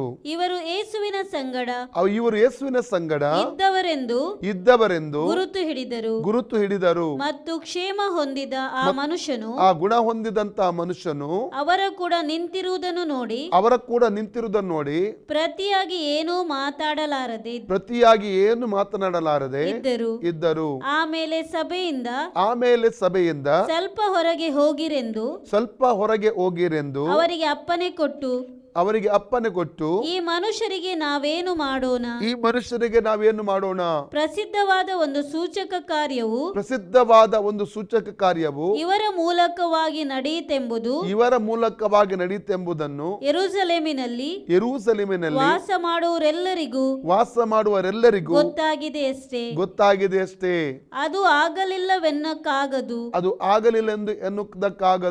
ಆದರೆ ಇದು ಜನರಲ್ಲಿ ಇನ್ನು ಹಬ್ಬದಂತೆ ಮುಂದೆ ಆ ಹೆಸರನ್ನು ಎತ್ತಿ ಹಾ, ಯಾರ ಸಂಗಡಲೂ ಮಾತಾಡಬಾರದೆಂದು ಯೇಸುವಿನ ಹೆಸರನ್ನು ಎತ್ತಿ ಮಾತಾಡಿದ್ರೆ ಏನಾಗುತ್ತದೆ? ಅದ್ಭುತಗಳು ನಡೆಯುತ್ತದೆ, ಜನರು ರಕ್ಷಣೆ ಹೊಂದಿಕೊಳ್ತಾರೆ. ಅದಕ್ಕೆ ಸೈತಾನ ಏನು ಹೇಳಿಬಿಡ್ತಾನೆ, ಇಲ್ಲಿ ಬೆದರಿಸ್ತಾ ಇದ್ದಾನೆ, ಯೇಸುವಿನ ಹೆಸರನ್ನೇ ಎತ್ತಿ ಮಾತಾಡಬಾರದು. ಓಕೆ, ಮುಂದೆ ಓದಿ. ಮಾತಾಡಬಾರದೆಂದು ಅವರನ್ನು ಬೆದರಿಸೋಣ ಎಂಬುದಾಗಿ ಒಬ್ಬರ ಕೂಡೊಬ್ಬರು ಆಲೋಚನೆ ಮಾಡಿಕೊಂಡು ಅವರನ್ನು ಕರೆಯಿಸಿ ಆ ಯೇಸುವಿನ ಹೆಸರನ್ನು ಎತ್ತಿ ಹೇಗೂ ಮಾತಾಡಬಾರದು, ಉಪದೇಶ ಮಾಡಲೂಬಾರದು ಎಂದು ಅವರಿಗೆ ಖಂಡಿತವಾಗಿ ಅಪ್ಪಣೆ ಕೊಟ್ಟರು. ಅದಕ್ಕೆ ಪೇತ್ರ ಯೋಹಾನರು ಅವರಿಗೆ, ದೇವರ ಮಾತನ್ನು ಕೇಳುವುದಕ್ಕಿಂತಲೂ ನಿಮ್ಮ ಮಾತನ್ನು ಕೇಳುವುದು ದೇವರ ಮುಂದೆ ನ್ಯಾಯವೋ ಏನು? ನೀವೇ ತೀರ್ಪು ಮಾಡಿಕೊಳ್ಳಿರಿ. ನಾವಂತೂ ಕಂಡು ಕೇಳಿದ್ದನ್ನು ಹೇಳದೆ ಇರಲಾರೆವು ಎಂದು ಉತ್ತರ ಕೊಟ್ಟರು. ನಡೆದಿದ್ದ ಕಾರ್ಯಕ್ಕೋಸ್ಕರ ಜನರೆಲ್ಲರೂ ದೇವರನ್ನು ಕೊಂಡಾಡುತ್ತಾ ಇದ್ದ ಕಾರಣ ಅವರ ದೆಸೆಯಿಂದ ಸಭಿಕರು ಅಪೊಸ್ತಲರನ್ನು ದಂಡಿಸತಕ್ಕ ಉಪಾಯವನ್ನು ಕಾಣದೆ ಅವರನ್ನು ಇನ್ನಷ್ಟು ಬೆದರಿಸಿ ಬಿಟ್ಟರು. ಈ ಸೂಚಕ ಕಾರ್ಯದಿಂದ ಸ್ವಸ್ಥತೆ ಹೊಂದಿದ ಆ ಮನುಷ್ಯನಿಗೆ 40 ವರ್ಷಕ್ಕಿಂತ ಹೆಚ್ಚು ವಯಸ್ಸಾಗಿತ್ತು. ಇವರು ಬಿಡುಗಡೆ ಹೊಂದಿ ಸ್ವಂತ ಜನರ ಬಳಿಗೆ ಹೋಗಿ ಮಹಾಯಾಜಕರು ಹಿರಿಯರು ತಮಗೆ ಹೇಳಿದ ಮಾತುಗಳನ್ನೆಲ್ಲ ತಿಳಿಸಿದರು. ಅವರು ಕೇಳಿ ಏಕ ಮನಸ್ಸಾಗಿ ದೇವರನ್ನು ಗಟ್ಟಿಯಾದ ಧ್ವನಿಯಿಂದ 31 ವಾಕ್ಯದವರೆಗೆ ಓದುವುದಾದರೆ ಅಲ್ಲಿ ಏನ್ ನಡೀತದೆ? ಅವರು ಏಕ ಮನಸ್ಸಿನಿಂದ ಪ್ರಾರ್ಥನೆ ಮಾಡ್ತಾ ಇದ್ದಾರೆ. 24ರಿಂದ 31 ವಾಕ್ಯದವರೆಗೆ ನಾವಲ್ಲಿ ಕಾಣುವುದಾದರೆ ಅವರು ಪ್ರಾರ್ಥನೆ ಮಾಡಿ ಏಕ ಮನಸ್ಸಿಂದ ಅವರು ಪ್ರಾರ್ಥನೆ ಮಾಡಿದರು. 31ನೇ ವಾಕ್ಯ ಹೇಳ್ತದೆ, ಪ್ರಾರ್ಥಿಸುವಾಗ ಅಲ್ಲಿ ಆ ಭೂಮಿಯು ಅಲ್ಲಿ ನಡುಗಿತ್ತು ಎಂಬುದಾಗಿ ಅಲ್ಲಿ ಕಾಣ್ತದೆ. ಅವರೆಲ್ಲರೂ ಪವಿತ್ರಾತ್ಮ ಭರಿತರಾಗಿ ಸ್ವಾರ್ಥ ವಾಕ್ಯವನ್ನು ಅವರು ಹೇಳುವುದಕ್ಕೆ ಪ್ರಾರಂಭ ಮಾಡಿದರು. ಅಪೊಸ್ತಲಕೃತ್ಯ 12ನೇ ಅಧ್ಯಾಯದಲ್ಲಿ ಕೂಡ 1ನೇ ವಾಕ್ಯದಿಂದ ಯಾಕೋಬನ ಕತ್ತನ್ನು ಹೆರೋದನು ಏನು ಮಾಡ್ತಾನೆ? ಕಡಿದು ಬಿಡ್ತಾನೆ, ಕೊಂದು ಹಾಕ್ತಾನೆ. ರಕ್ತ ಸಾಕ್ಷಿಯಾಗಿ ಯಾಕೋಬನ ಸಾಯ್ತಾ ಇದ್ದಾನೆ. ಸುವಾರ್ಥ ಸೇವೆ ನಿಮಿತ್ತವಾಗಿ ಪೇತ್ರನನ್ನು ಸೆರೆಮನೆಗೆ ಹಾಕ್ತಾನೆ. ಮರುದಿವಸ ಅವನನ್ನು ಕೊಲ್ಲುವಂಥ ಒಂದು ಪ್ಲಾನ್ ಇತ್ತು. ಯಾಕೆಂದರೆ ಯಹೂದ್ಯರನ್ನು ಸಂತೋಷಪಡಿಸೋದಕ್ಕೋಸ್ಕರವಾಗಿ ಬಂದು ನೋಡ್ತೇವೆ. ಆದರೆ 5ನೇ ವಾಕ್ಯ ಹೇಳ್ತದೆ, ಮರಿಯಳೆಂಬ ಯೋಹನ್ನನ ಮನೆಯಲ್ಲಿ ನಡೀತಿರುವಂಥ ಸಭೆ ಆಸಕ್ತಿಯಿಂದ ಇವರ ಬಿಡುಗಡೆಗಾಗಿ ಪ್ರಾರ್ಥಿಸುತ್ತಿರುವಾಗ ದೇವರ ಅದ್ಭುತವಾಗಿ ಸೆರೆಮನೆ ಒಳಗೆ ದೇವದೂತನನ್ನು ಕಳಿಸಿ ಪೇತ್ರನನ್ನು ಬಿಡುಗಡೆ ಮಾಡಿದ. ಕೊನೆಗೆ ಯಾವ ಮನೆಯಲ್ಲಿ ಅವರು ಪ್ರಾರ್ಥನೆ ಮಾಡ್ತಾ ಅದೇ ಮನೆಗೆ ಪೇತ್ರನನ್ನು ಬರುವಂಥದ್ದನ್ನು ಕಾಣ್ತೇವೆ.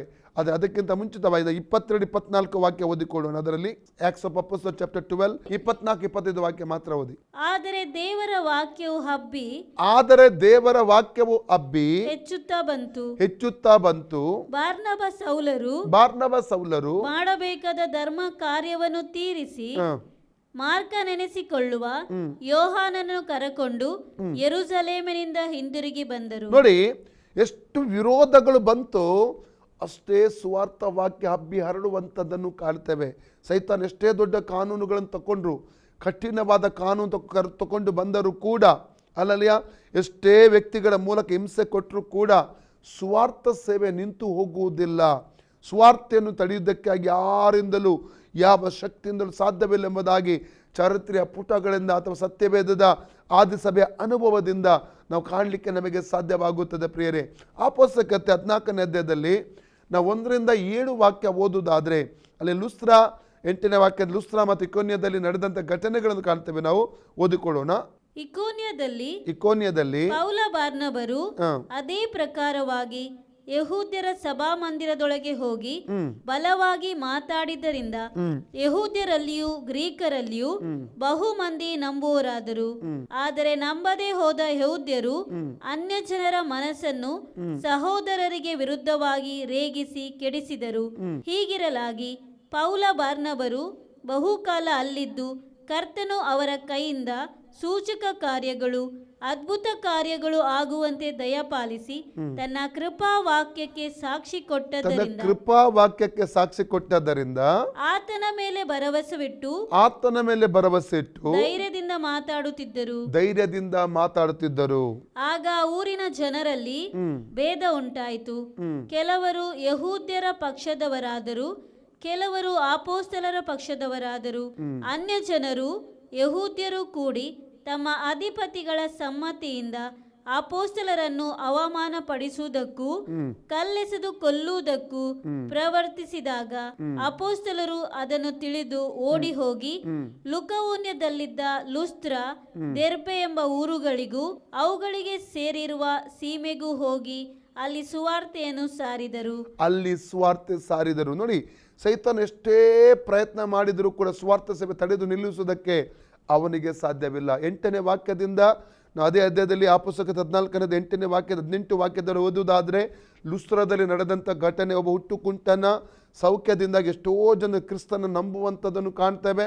ಮಾತ್ರವಲ್ಲ, ಅಲ್ಲಿ 19ನೇ ವಾಕ್ಯದಿಂದ ನಾವು ಮುಂದಕ್ಕೆ ನಾವು ಓದುವುದಾದರೆ 17 18ನೇ ವಾಕ್ಯದಿಂದ ಮುಂದಕ್ಕೆ ನಾವು ಓದುವುದಾದರೆ ಅಲ್ಲಿಯೂ ಕೂಡ ಯಹೂದ್ಯರು ಬಂದು ಅವರ ಮನಸ್ಸುಗಳನ್ನು ಕಲಕಿ ಪೌಲನ ಮೇಲೆ ಕಲ್ಲೆಸೆಯುವ ಹಾಗೆ ಮಾಡ್ತಾರೆ.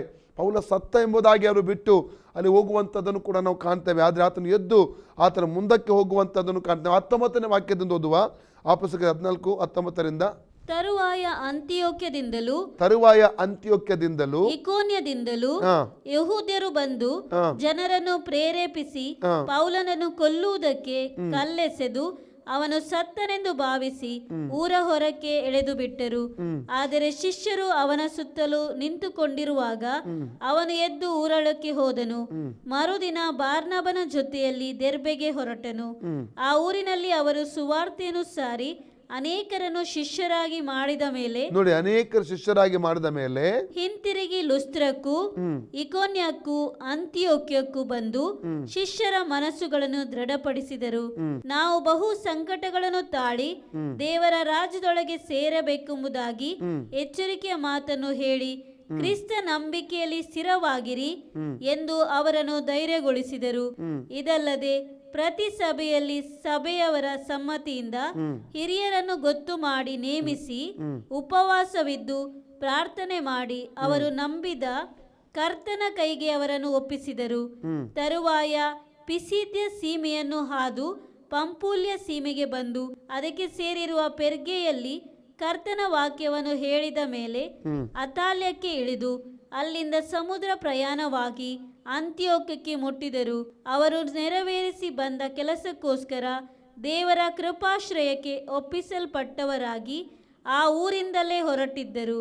ಅಲ್ಲಿ ಸಭೆಯನ್ನು ಕೂಡಿಸಿ ದೇವರು ತಮ್ಮೊಂದಿಗಿದ್ದು ಮಾಡಿದ್ದೆಲ್ಲವನ್ನೂ ಆತನು ಅನ್ಯ ಜನರಿಗೆ ನಂಬಿಕೆಯ ಬಾಗಿಲನ್ನು ತೆರೆದದನ್ನು ವಿವರವಾಗಿ ಹೇಳಿದರು. ನೋಡಿ, ಅಲ್ಲಿ ಪುನಃ ವಾಕ್ಯವನ್ನು ಅಲ್ಲಿ ಸಭೆಯನ್ನು ಕೂಡಿಸಿ ದೇವರು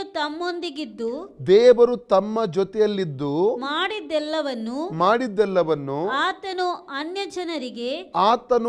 ಜನರಿಗೆ ನಂಬಿಕೆಯ ಬಾಗಿಲನ್ನು ತೆರೆದದ್ದನ್ನು ವಿವರವಾಗಿ ಹೇಳಿದರು. ನೋಡಿ, ಎಷ್ಟು ವಿರೋಧಗಳನ್ನು ಯೋಧ್ಯರು ತಂದರು. ಕಲ್ಲೆಸೆದು ಕೊಲ್ಲುವುದಕ್ಕಾಗೆಲ್ಲ ಪ್ರಯತ್ನ ಮಾಡಿದರು. ಸತ್ತ ಅಂತಾನೆ ಬಿಟ್ಟು ಹೋದರು. ಇಷ್ಟೆಲ್ಲ ಹೋರಾಟಗಳ ಮಧ್ಯದಲ್ಲಿ ಅನ್ಯ ಜನರ ಮಧ್ಯದಲ್ಲಿ ಕರ್ತನು ಕಾರ್ಯ ಮಾಡಿ ನಂಬಿಕೆಯ ಬಾಗಿಲನ್ನು ಅವರಿಗೋಸ್ಕರ ತೆರೆಯುವಂಥದ್ದನ್ನು ಇಲ್ಲಿ ನಾವು ಕಾಣಲಿಕ್ಕೆ ನಮಗೆ ಸಾಧ್ಯವಾಗ್ತದೆ. ಒಂದು ವಾಕ್ಯ ಓದುವ 1 ಕೊರಿಂಥ 16:8-9. 1 Corinthians 16:8-9 ವರ್ಸ್. ಪಂಚಶತಮ ದಿನದ ಹಬ್ಬದ ತನಕ ಎಫೆಸದಲ್ಲಿರುವೆನು, ಯಾಕೆಂದರೆ ಕಾರ್ಯಕ್ಕೆ ಅನುಕೂಲವಾದ ಮಹಾಸಂದರ್ಭವು ನನಗುಂಟು ಮತ್ತು ವಿರೋಧಿಗಳು ಬಹಳ ಮಂದಿ ಇದ್ದಾರೆ. ಕಾರ್ಯಕ್ಕೆ ಅನುಕೂಲವಾದ ಮಹಾಸಂದರ್ಭ ನನಗಿದೆ. ಅವನು ಏನು ನೋಡ್ತಾ ಇದ್ದಾನೆ? ಸುವಾರ್ತೆ ಸಾರಲಿಕ್ಕೆ ಅನುಕೂಲಕರವಾದ ಸಂದರ್ಭವನ್ನು ಇಲ್ಲಿ ಪೌಲ ಎದುರು ನೋಡ್ತಾ ಇದ್ದಾನೆ. ಒಳ್ಳೆ ಅನುಕೂಲವಾದ ಸಂದರ್ಭ ಇದೆ ಸುವಾರ್ತೆ ಸಾರಲಿಕ್ಕೆ, ಸುವಾರ್ತೆ ಹೇಳಲಿಕ್ಕೆ, ಜನ ರಕ್ಷಣೆ ನಡೆಸಲಿಕ್ಕೆ. ಆದರೂ ಇನ್ನೊಂದು ಭಾಗದಲ್ಲಿ ವಿರೋಧಿಗಳು ಕೂಡ ತುಂಬ ಹೆಚ್ಚಾಗಿದ್ದಾರೆ ಎಂಬುದಾಗಿ ಕೂಡ ಆತನು ಹೇಳ್ತಾ ಇದ್ದಾನೆ. ಒಂದು ತಿಳ್ಕೋಬೇಕು ಪ್ರಿಯರೇ, ಅಲ್ಲಲ್ಲಿಯ ಸ್ವಾರ್ಥ ಸೇವೆಗೆ ವಿರೋಧ ಇದ್ದೇ ಇದೆ. ಅಲ್ಲಲ್ಲಿಯ ಸ್ವಾರ್ಥ ಸೇವೆಯನ್ನು ಜನರು ವಿರೋಧ ಮಾಡ್ತಾರೆ ಲೋಕದಲ್ಲಿ. ಸುಲಭ, ಯಾಕಂದರೆ ಈ ಲೋಕದಲ್ಲಿ ಸೈತಾನನ ಲೋಕದ ಅಧಿಪತಿಯಾಗಿದ್ದಾನೆ. ಸೈತಾನ ಈ ಲೋಕದ ದೇವರೆಂಬುದಾಗಿ ಕರೆಯಲ್ಪಟ್ಟಿದ್ದಾನೆ. ಆದ ಕಾರಣ ಅವನೇನು ಮಾಡ್ತಾನೆ? ಜನರ ಕಣ್ಣುಗಳನ್ನು ಮಂಕು ಮಾಡಿದ್ದಾನೆ. ಅದಕ್ಕಾಗಿ ಜನರು ವಿರೋಧಿಸುವ ಹಾಗೆ ಮಾಡ್ತಾನೆ. 2 ಕೊರಿಂಥ 4ನೇ ಅಧ್ಯಾಯ 3 ಮತ್ತು 4 ವಾಕ್ಯ ಓದುವ. 2 Corinthians 4:3-4 ಹೇಗೆ ಮಂಕು ಮಾಡಿದನು ನೋಡಿ, ಸ್ವಾರ್ಥ ಸೇವೆ ನಿಮಿತ್ತಗೋಸ್ಕರವಾಗಿ ಜನರ ಕಣ್ಣುಗಳನ್ನು. ನಾವು ಸಾರುವ ಸುವಾರ್ತೆಯು ನಾವು ಸಾರುವಂತ ಸುವಾರ್ತೆ ಕೆಲವರಿಗೆ ಮರೆಯಾಗಿರುವುದಾದರೆ ನಾಶನ ಮಾರ್ಗದಲ್ಲಿರುವವರಿಗೆ ನಾಶನ ಮಾರ್ಗದಲ್ಲಿ ಇರುವವರಿಗೆ ಮರೆಯಾಗಿರುವುದು. ಅದು ಮರೆಯಾಗಿದೆ. ಇವರಲ್ಲಿ ದೇವರ ಪ್ರತಿರೂಪವಾಗಿರುವ ಕ್ರಿಸ್ತನ ಪ್ರಭಾವವನ್ನು ತೋರಿಸುವ ಸುವಾರ್ತೆಯ ಪ್ರಕಾಶವು ಉದಯವಾಗಬಾರದೆಂದು ಈ ಪ್ರಪಂಚದ ದೇವರು ಯಾರು? ಸೈತಾನನು ನಂಬಿಕೆ ಇಲ್ಲದವರ ಮನಸ್ಸನ್ನು ಮಂಕು ಮಾಡಿದಾನೆ. ಸುವಾರ್ತೆ ಪ್ರಕಾಶ ಉದಯವಾಗದೆ ಇರುವುದಕ್ಕಾಗಿ ನಂಬಿಕೆ ಇಲ್ಲದವರ ಮನಸ್ಸನ್ನು ಮಂಕು ಮಾಡಿಬಿಟ್ಟಿದ್ದಾನೆ. ಅದಕ್ಕಾಗಿ ವಿರೋಧಿಸುತ್ತಾರೆ. ಅವ್ರಿಗೆ ಗೊತ್ತಾಗ್ತಾ ಇಲ್ಲ ಯಾಕೆ ನಾವು ವಿರೋಧಿಸ್ತಾ ಇದ್ದೇವೆ, ಯಾವುದನ್ನು ವಿರೋಧಿಸ್ತಿದ್ದೇವೆ ಅವ್ರಿಗೆ ಗೊತ್ತಾಗ್ತಾ ಇಲ್ಲ. ಸುವಾರ್ಥ ಸೇವಕರಿಗೆ ವಿರೋಧ ಮಾಡೋದು, ತೊಂದರೆ ಮಾಡುವಂಥದ್ದು, ಸೆರೆಮನೆಗೆ ಹಾಕಿಸುವಂಥದ್ದು, ಸುಳ್ಳು ಆರೋಪ ಹೊರಿಸುವಂಥದ್ದು ನಾವು ಇಲ್ಲಿ ಅನೇಕ ಕಾರ್ಯಗಳಲ್ಲಿ ನಾವು ಕಾಣ್ತಾ ಬಂದಿದ್ದೇವೆ ಕಳೆದ ವರ್ಷಗಳಿಂದ. ಯಾಕೆ? ಅವ್ರಿಗೆ ಗೊತ್ತಿಲ್ಲ ಅವ್ರು ಯಾವುದನ್ನು ವಿರೋಧ ಮಾಡ್ತಾ ಇದ್ದಾರೆ ಎಂಬುದಾಗಿ. ಹಲ್ಲೆಲೂಯ. ಯಾಕಂದರೆ ಸೈತಾನ ಇವತ್ತು ಏನು ಮಾಡ್ತಾ ಇದ್ದಾನೆಂದರೆ ಹಲ್ಲೆಲೂಯ, ಜನರನ್ನು ದುಷ್ಪ್ರೇರೇಪಣೆಗೆ ಒಳಪಡಿಸಿ ಸ್ವಾರ್ಥ ಸೇವೆಗೆ ವಿರುದ್ಧವಾಗಿ ಕ್ರಿಯೆಗಳನ್ನು ಮಾಡುವಂಥದ್ದನ್ನು ಇಲ್ಲಿ ಕಾಣ್ತಾ ಇದ್ದೇವೆ. ಆದರೆ ಒಂದು ತಿಳ್ಕೋಬೇಕು, ಮಾರ್ಗಗಳನ್ನು ತೆರೆಯುವಂಥ ದೇವರು ನಮ್ಮ ದೇವರಾಗಿದ್ದಾನೆ. ಎಷ್ಟೇ ವಿರೋಧಗಳಿದ್ದರೂ ಕೂಡ, ಎಷ್ಟೇ ಮುಚ್ಚಲ್ಪಟ್ಟ ಬಾಗಿಲುಗಳಿದ್ದರೂ ಕೂಡ ಸ್ವಾರ್ಥ ಸೇವೆಗೋಸ್ಕರ ಕರ್ತನಾದ ಯೇಸು ಸ್ವಾಮಿ ಮಾರ್ಗಗಳನ್ನು ತೆರೀತಾನೆ. ನನ್ನೊಬ್ಬ ಸ್ನೇಹಿತರಿದ್ದಾರೆ, ಅವರು ದೇವ ಸೇವಕಿಗೆ ತುಂಬ ಪ್ರಾಯ ಆಗಿದೆ. ಅವರು ಬೆಂಗಳೂರಲ್ಲಿದ್ದಾರೆ. ಅವರು ಕಸ್ಟಮ್ ಆಫೀಸರ್ ಆಗಿದ್ದರು ಮುಂಚೆ ಕೆಲ ವರ್ಷಗಳ ಹಿಂದೆ. ಹಾಗೆ ಅವರು ಅದರ ನಂತರ ಸ್ವಾರ್ಥ ಸೇವೆಗೆ ಬಂದ ನಿಮಿತ್ತವಾಗಿ ಅವರು ಆ ಜಾಬನ್ನು ಬಿಟ್ಟರು, ಕೆಲಸವನ್ನು ಬಿಟ್ಟು ಪೂರ್ಣ ಸ್ವಾರ್ಥಕ್ಕೆ ತಮ್ಮನ್ನು ಒಪ್ಪಿಸಿಕೊಟ್ರು. ಹಾಗೆ 2001 ಇಸವಿಯಲ್ಲಿ ನಮ್ಮ ಸಭೆಗೆ ಇಲ್ಲಿ ಅವರು ಬಂದಿದ್ದರು, ವಾಕ್ಯ ಕೊಡುವುದಕ್ಕೋಸ್ಕರ ಸೇವೆಗಾಗಿ ಇಲ್ಲಿ ಬಂದಿದ್ದರು. ಹಾಗೆ ಅವರ ಒಂದು ಸಾಕ್ಷಿ ನನಗೆ ತುಂಬ ಒಂದು ಉತ್ತೇಜನ ಕೊಟ್ಟಿತ್ತು. ಅವರನ್ನು ಬಾಂಬೆ ಏರ್ಪೋರ್ಟಲ್ಲಿ ಸುವಾರ್ತೆ ಸಾರಿದ ನಿಮಿತ್ತವಾಗಿ ಅವರಿಗೆ ಸುಳ್ಳು ಆರೋಪ ಹೊರಿಸಿ ಅವರನ್ನು ಸೆರೆಮನೆಗೆ ಹಾಕಿದರು. ಅಲ್ಲಿ ಏರ್ಪೋರ್ಟಿಂದಲೇ ಅವರು ಸೆರೆಮನೆಗೆ ಹೋಗುವಂಥ ಸನ್ನಿವೇಶ ಬಂತು. ಸುಮಾರು ಒಂದು 10-12 ದಿವಸ ಅವರು ಒಳಗಡೆ ಇರುವಂಥ ಸನ್ನಿವೇಶ ಬಂತು. ಆದರೆ ಆ 10-12 ದಿವಸದ ಒಳಗಡೆ ಸುಮಾರು 4 ಇನ್ಸ್ಪೆಕ್ಟರ್ನವರು, ಸುಮಾರು ಒಂದು 9 PC-ಗಳು ಮತ್ತು ಸುಮಾರು ಒಂದು 40-42 ಕೈದಿಗಳು ರಕ್ಷಣೆ ಹೊಂದಿದ್ರು. ಸೆರೆಮನೆಯ ಒಳಗಡೆ ಇವರ ಕೈಯಿಂದಲೇ ಅವರಿಗೆ ದೀಕ್ಷಾಸನ ಕೊಟ್ಟರಂತೆ. ಅವರು ಈ ಸಾಕ್ಷಿ ಕೇಳಿದಾಗ ನನಗೆ ತುಂಬ ಒಂದು ಪ್ರೇರೇಪಣೆ ಆಯಿತು ಪ್ರಿಯರೇ, ತುಂಬ ಒಂದು ಉತ್ತೇಜನ ಆಯಿತು. ಹಲ್ಲೆಲೂಯ. ದೇವರು ನೋಡಿ ಯಾವ ರೀತಿ ತನ್ನ ಸೇವೆಯನ್ನು ಆತನು ಮಾಡುತ್ತಾನೆ ಎಂಬುದಾಗಿ ಇಲ್ಲಿ ನಾವು ಕಾಣ್ತಾ ಇದ್ದೇವೆ. ಅದ್ಭುತವಾದ ರೀತಿ, ನಮಗೆ ಗೊತ್ತಾಗದ ರೀತಿಯಲ್ಲಿ ದೇವರು ಕಾರ್ಯ ಮಾಡ್ತಾನೆ. ದೇವರಿಗೆ ಅಸಾಧ್ಯ ಯಾವುದಿಲ್ಲ ಪ್ರಿಯರೇ. ಒಂದು ವೇಳೆ ಲೋಕ ಬಾಗಿಲು ಮುಚ್ಚಬಹುದು ಸುವಾರ್ತೆಗೋಸ್ಕರವಾಗಿ, ಅದರ ಮಧ್ಯದಲ್ಲಿ ಕರ್ತನು ಬಾಗಿಲನ್ನು ತೊರೆಯುವಂಥ ದೇವರಾಗಿದ್ದಾನೆ ಎಂಬ ತಿಳ್ಕೋಬೇಕು. 2 ಕೊರಿಂಥ ಚಾಪ್ಟರ್ 2:12-13 ವಾಕ್ಯ ಓದುವ. 2 ಕೊರಿಂಥ 2:12-13 ವಾಕ್ಯ. ಕ್ರಿಸ್ತನ ಸುವಾರ್ತೆಯನ್ನು ಸಾರುವುದಕ್ಕಾಗಿ ನಾನು ತ್ರೋವಕ್ಕೆ ಬರಲು ಕರ್ತನ ಕೃಪೆಯಿಂದ ನನಗೆ ಒಳ್ಳೆ ಸಂದರ್ಭ ಉಂಟಾಯಿತು. ಆದರೂ ನನ್ನ ಸಹೋದರನಾದ ತೀತನು ನನಗೆ ಸಿಕ್ಕಲಿಲ್ಲವಾದ ಕಾರಣ ನನ್ನ ಆತ್ಮಕ್ಕೆ ಉಪಶಮನವಿಲ್ಲದೆ ಅಲ್ಲಿದ್ದವರಿಂದ ಕಳುಹಿಸಿಕೊಂಡವನಾಗಿ ಹೊರಟು ಮೆಕೆದೋನ್ಯಕ್ಕೆ ಬಂದೆನು. 12 ಓದಿ. 2 ಕೊರಿಂಥ 2:12-13. ಕ್ರಿಸ್ತನ ಸುವಾರ್ತೆಯನ್ನು ಸಾರುವುದಕ್ಕಾಗಿ ನಾನು ತ್ರೋವಕ್ಕೆ ಬರಲು ಕರ್ತನ ಕೃಪೆಯಿಂದ ನನಗೆ ಒಳ್ಳೆ ಸಂದರ್ಭ ಉಂಟಾಯಿತು. ನೋಡಿ, ಸ್ವಾರ್ಥ ಸೇವೆಗಾಗಿ ಒಳ್ಳೆ ಸಂದರ್ಭವನ್ನು ಉಂಟು ಮಾಡ್ತಾ ಇದ್ದಾನೆ. ಆದರೂ ನನ್ನ ಸಹೋದರನಾದ ತೀತನು ನನಗೆ ಸಿಕ್ಕಲಿಲ್ಲವಾದ ಕಾರಣ ನನ್ನ ಆತ್ಮಕ್ಕೆ ಉಪಶಮನವಿಲ್ಲದೆ ಅಲ್ಲಿದ್ದವರಿಂದ ಕಳುಹಿಸಿಕೊಂಡವನಾಗಿ ಹೊರಟು ಮೆಕೆದೋನ್ಯಕ್ಕೆ ಬಂದೆನು. ನಮ್ಮ ಸಂದರ್ಭಗಳನ್ನು ಉಂಟು ಮಾಡುವಂಥ ದೇವರು ನಮ್ಮ ದೇವರಾಗಿದ್ದಾನೆ. ಅವಕಾಶಗಳು ತುಂಬ ಇದೆ. ಅಲ್ಲಲ್ಲಿ ಸೈತಾನನು ಎಷ್ಟೇ ಮಾರ್ಗ ಮುಚ್ಚಿದ್ರು ಕೂಡ, ಕಾನೂನಿನ ಮೂಲಕವಾಗಿ, ಅಧಿಕಾರಿಗಳ ಮೂಲಕವಾಗಿ ಸ್ವಾರ್ಥ ಸೇವೆ ಮಾಡಲಿಕ್ಕೆ ಬಿಡಲ್ಲ, ಪ್ರಾರ್ಥನಾ ಕೂಟಗಳು ನಡೆಸಲಿಕ್ಕೆ ಬಿಡಲ್ಲ, ಹಾಲಲ್ಲುಯ್ಯ ಬೈಬಲ್ ಹಂಚಲಿಕ್ಕೆ ಬಿಡಲ್ಲ. ಅನೇಕ ವಿಧವಾಗಿ ತಡೆಗಳನ್ನು ತರಬಹುದು. ಆದರೆ ಅದರ ಮಧ್ಯದಲ್ಲಿ ನಮ್ಮ ದೇವರು ಅಲ್ಲಲ್ಲಿ ಕಾರ್ಯಗಳು ಮಾಡೋ ದೇವರು. ಅವತ್ತು ನಾವು ಅಪೊಸ್ತಲತೆ 9ನೇ ಅಧ್ಯಾಯದಲ್ಲಿ ಪೌಲನು ಏನಾಗಿದ್ದ, ಪೌಲನ ಚರಿತ್ರೆಯನ್ನು ನಾವು ಅಲ್ಲಿ ಕಾಣ್ತಾ ಇದ್ದೇವೆ. ಹಲ್ಲೆಲೂಯಾ. ಅವನೊಬ್ಬ ಸ್ವಾರ್ಥ ವಿರೋಧಿಯಾಗಿದ್ದ. ಯಾರೆಲ್ಲ ಸ್ವಾರ್ಥ ಸಾರ್ತಾರೆ ಅವರನ್ನು ಸೆರೆಮನೆಗೆ ಹಾಕ್ತಾ ಇದ್ದ, ಹಿಂಸೆ ಕೊಡ್ತಾ ಇದ್ದ. ಆದರೆ ಅವನನ್ನೇ ದೇವರು ಮುಟ್ಟಿ ಅವನೇ ರಕ್ಷಣೆ ಹೊಂದಿ ಅವನೇ ದೊಡ್ಡ ಅಪೊಸ್ತಲನ ಸೇವೆಯನ್ನು ಮಾಡುವ ಕರ್ತನು ಮಾಡಲಿಲ್ಲ ಪ್ರಿಯರೇ. ಇವತ್ತಿಗೂ ಅದೇ ಕರ್ತನು ಜೀವಂತವಾಗಿದ್ದಾನೆ. ಯೇಸು ಸ್ವಾಮಿ ಇವತ್ತಿಗೂ ಅದೇ ಕಾರ್ಯ ಮಾಡಲಿಕ್ಕೆ ಮಾರ್ಗ ಮಧ್ಯದ ಕರ್ತನು ಶಕ್ತನಾಗಿದ್ದಾನೆ. ಪೌಲನು ಯಾವಾಗಲೂ ಹೇಳುವಂಥ ಒಂದು ಮಾತು, ನನಗೋಸ್ಕರ ಪ್ರಾರ್ಥನೆ ಮಾಡಿ. ಹಲ್ಲೆಲೂಯ.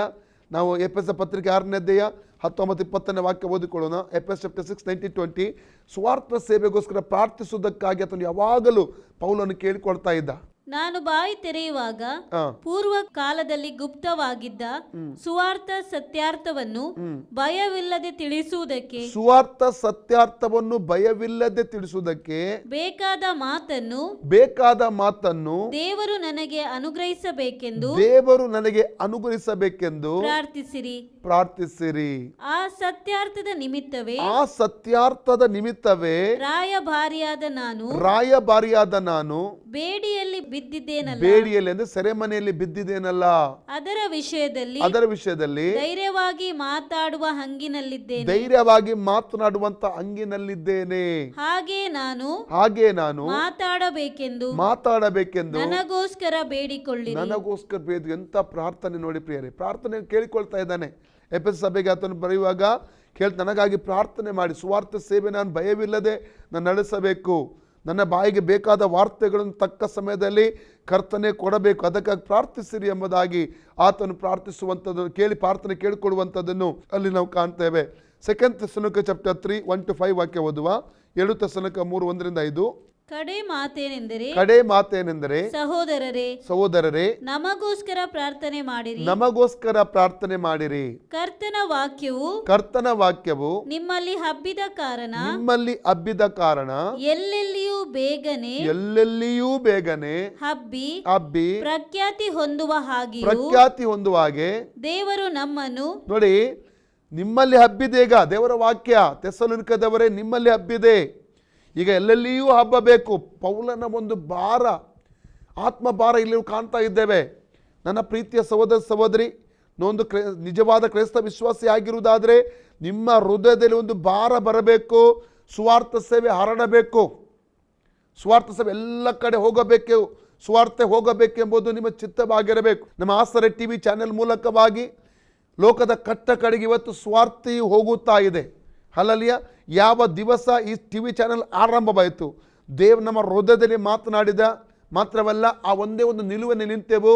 ಯಾವುದೇ ಕಾರಣಕ್ಕೂ ಪೂರ್ಣ ಸ್ವಾರ್ಥ ಬಿಟ್ಟು, ಸತ್ಯ ಬಿಟ್ಟು ನಾವು ಯಾವುದನ್ನು ಈ TV ಚಾನೆಲ್ ಮೂಲಕವಾಗಿ ಹೇಳುವುದಿಲ್ಲ ಎಂಬುದಾಗಿ ಇವತ್ತಿನ ಆರಂಭವಾದಂಥ ಇವತ್ತಿನವರೆಗೂ, ಹಲ್ಲೆಲೂಯಾ, ಇವತ್ತಿನವರೆಗೂ ಈ ಒಂದು ನಾವು ಈ TV ಚಾನೆಲ್ ಮೂಲಕವಾಗಿ ಸತ್ಯವನ್ನು ಮಾತ್ರ ನಾವು ಹೇಳ್ತಾ ಇದ್ದೇವೆ. ಸತ್ಯವಲ್ಲದ ಯಾವುದು ಕೂಡ ಈ TV ಚಾನೆಲ್ನಲ್ಲಿ ಹೋಗುವುದಿಲ್ಲ ಪ್ರಿಯರೇ. ಪೂರ್ಣ ಸ್ವಾರ್ಥಗೆ ಮಾತ್ರ ಪ್ರಥಮ ಆದ್ಯತೆ ನಾವು ಕೊಡ್ತಾ ಇದ್ದೇವೆ. ಹಲ್ಲೆಲೂಯಾ. ಪೂರ್ಣ ಸ್ವಾರ್ಥ ಕೇವಲ ಹಲ್ಲೆಲೂಯಾ ಬಾರ್ನ್ ಅಗೇನ್ ವಿಷಯಗಳು ಮಾತ್ರ, ಇದರಲ್ಲಿ ನಾವು ಹೊಸದಾಗಿ ಹುಟ್ಟಿದಂಥ ಸಂಗತಿಗಳು ಮಾತ್ರ, ಸತ್ಯವೇದ ಆಧಾರವಾಗಿದ್ದು ಮಾತ್ರ ಇದರ ಮೂಲಕವಾಗಿ ನಾವು ಕೊಡ್ತಾ ಇದ್ದೇವೆ ಪ್ರಿಯರೇ. ಹಲ್ಲೆಲೂಯಾ. ಕಾರಣ ಏನು ಗೊತ್ತುಂಟಾ? ಈ TV ಚಾನೆಲ್ ಸೇವೆಗೆ ನೀವು ಪ್ರಾರ್ಥಿಸಬೇಕು. ಎಲ್ಲ ಕಡೆ ಸುವಾರ್ಥ ಸೇವೆ ಹೋಗುವಂಥದ್ದು ಅದು ನಮ್ಮ ಆಸೆಯಾಗಿ ನಮ್ಮ ಭಾರವಾಗಿದೆ. ಆದ ಕಾರಣ ದಯಮಾಡಿ ಈ ಒಂದು ಆಸರೆ TV ಚಾನೆಲ್ಗೋಸ್ಕರವಾಗಿ ನೀವು ಪ್ರಾರ್ಥಿಸಬೇಕು, ಒಳ್ಳೆ ಪ್ರಾರ್ಥನೆ ಮಾಡಬೇಕು. ಕಾರಣ ಏನೆಂದರೆ ಸತ್ಯ ಸುವಾರ್ಥ ಈ ಒಂದು ಚಾನೆಲ್ ಮೂಲಕವಾಗಿ ಮಾತ್ರ ಹೋಗುತ್ತಾ ಉಂಟು. ಹಲ್ಲೆಲೂಯಾ. ಸತ್ಯ ಸುವಾರ್ತೆ ಈ ಒಂದು ಚಾನೆಲ್ ಮೂಲಕವಾಗಿ ಎಲ್ಲ ಕಡೆ ಹೋಗುವಂಥದ್ದನ್ನು ನಾವು ಕಾಣ್ತಾ. ಅದಕ್ಕಾಗಿ ತುಂಬ ಪ್ರಾರ್ಥನೆ ಬೇಕು. ಸೈತಾನನು ತಂತ್ರಶಾಲಿಯಾಗಿದ್ದಾನೆ. ಹಲ್ಲೆಲೂಯಾ. ಸೈತಾನ ಯಾವುದೇ ವಿಧವಾಗಿ ತೊಂದರೆ ಮಾಡಲಿಕ್ಕೆ ಅಂತ ನೋಡಬಹುದು. ಆದರೆ ಪ್ರಾರ್ಥನೆ ಒಂದು ಬಲ ಅದರ ಹಿಂದೆ ಇರುವುದಾದರೆ ಸೈತಾನ ಏನು ಕೂಡ ಮಾಡಲಿಕ್ಕೆ ಆಗುವುದು ಇಲ್ಲ ಪ್ರಿಯರೇ.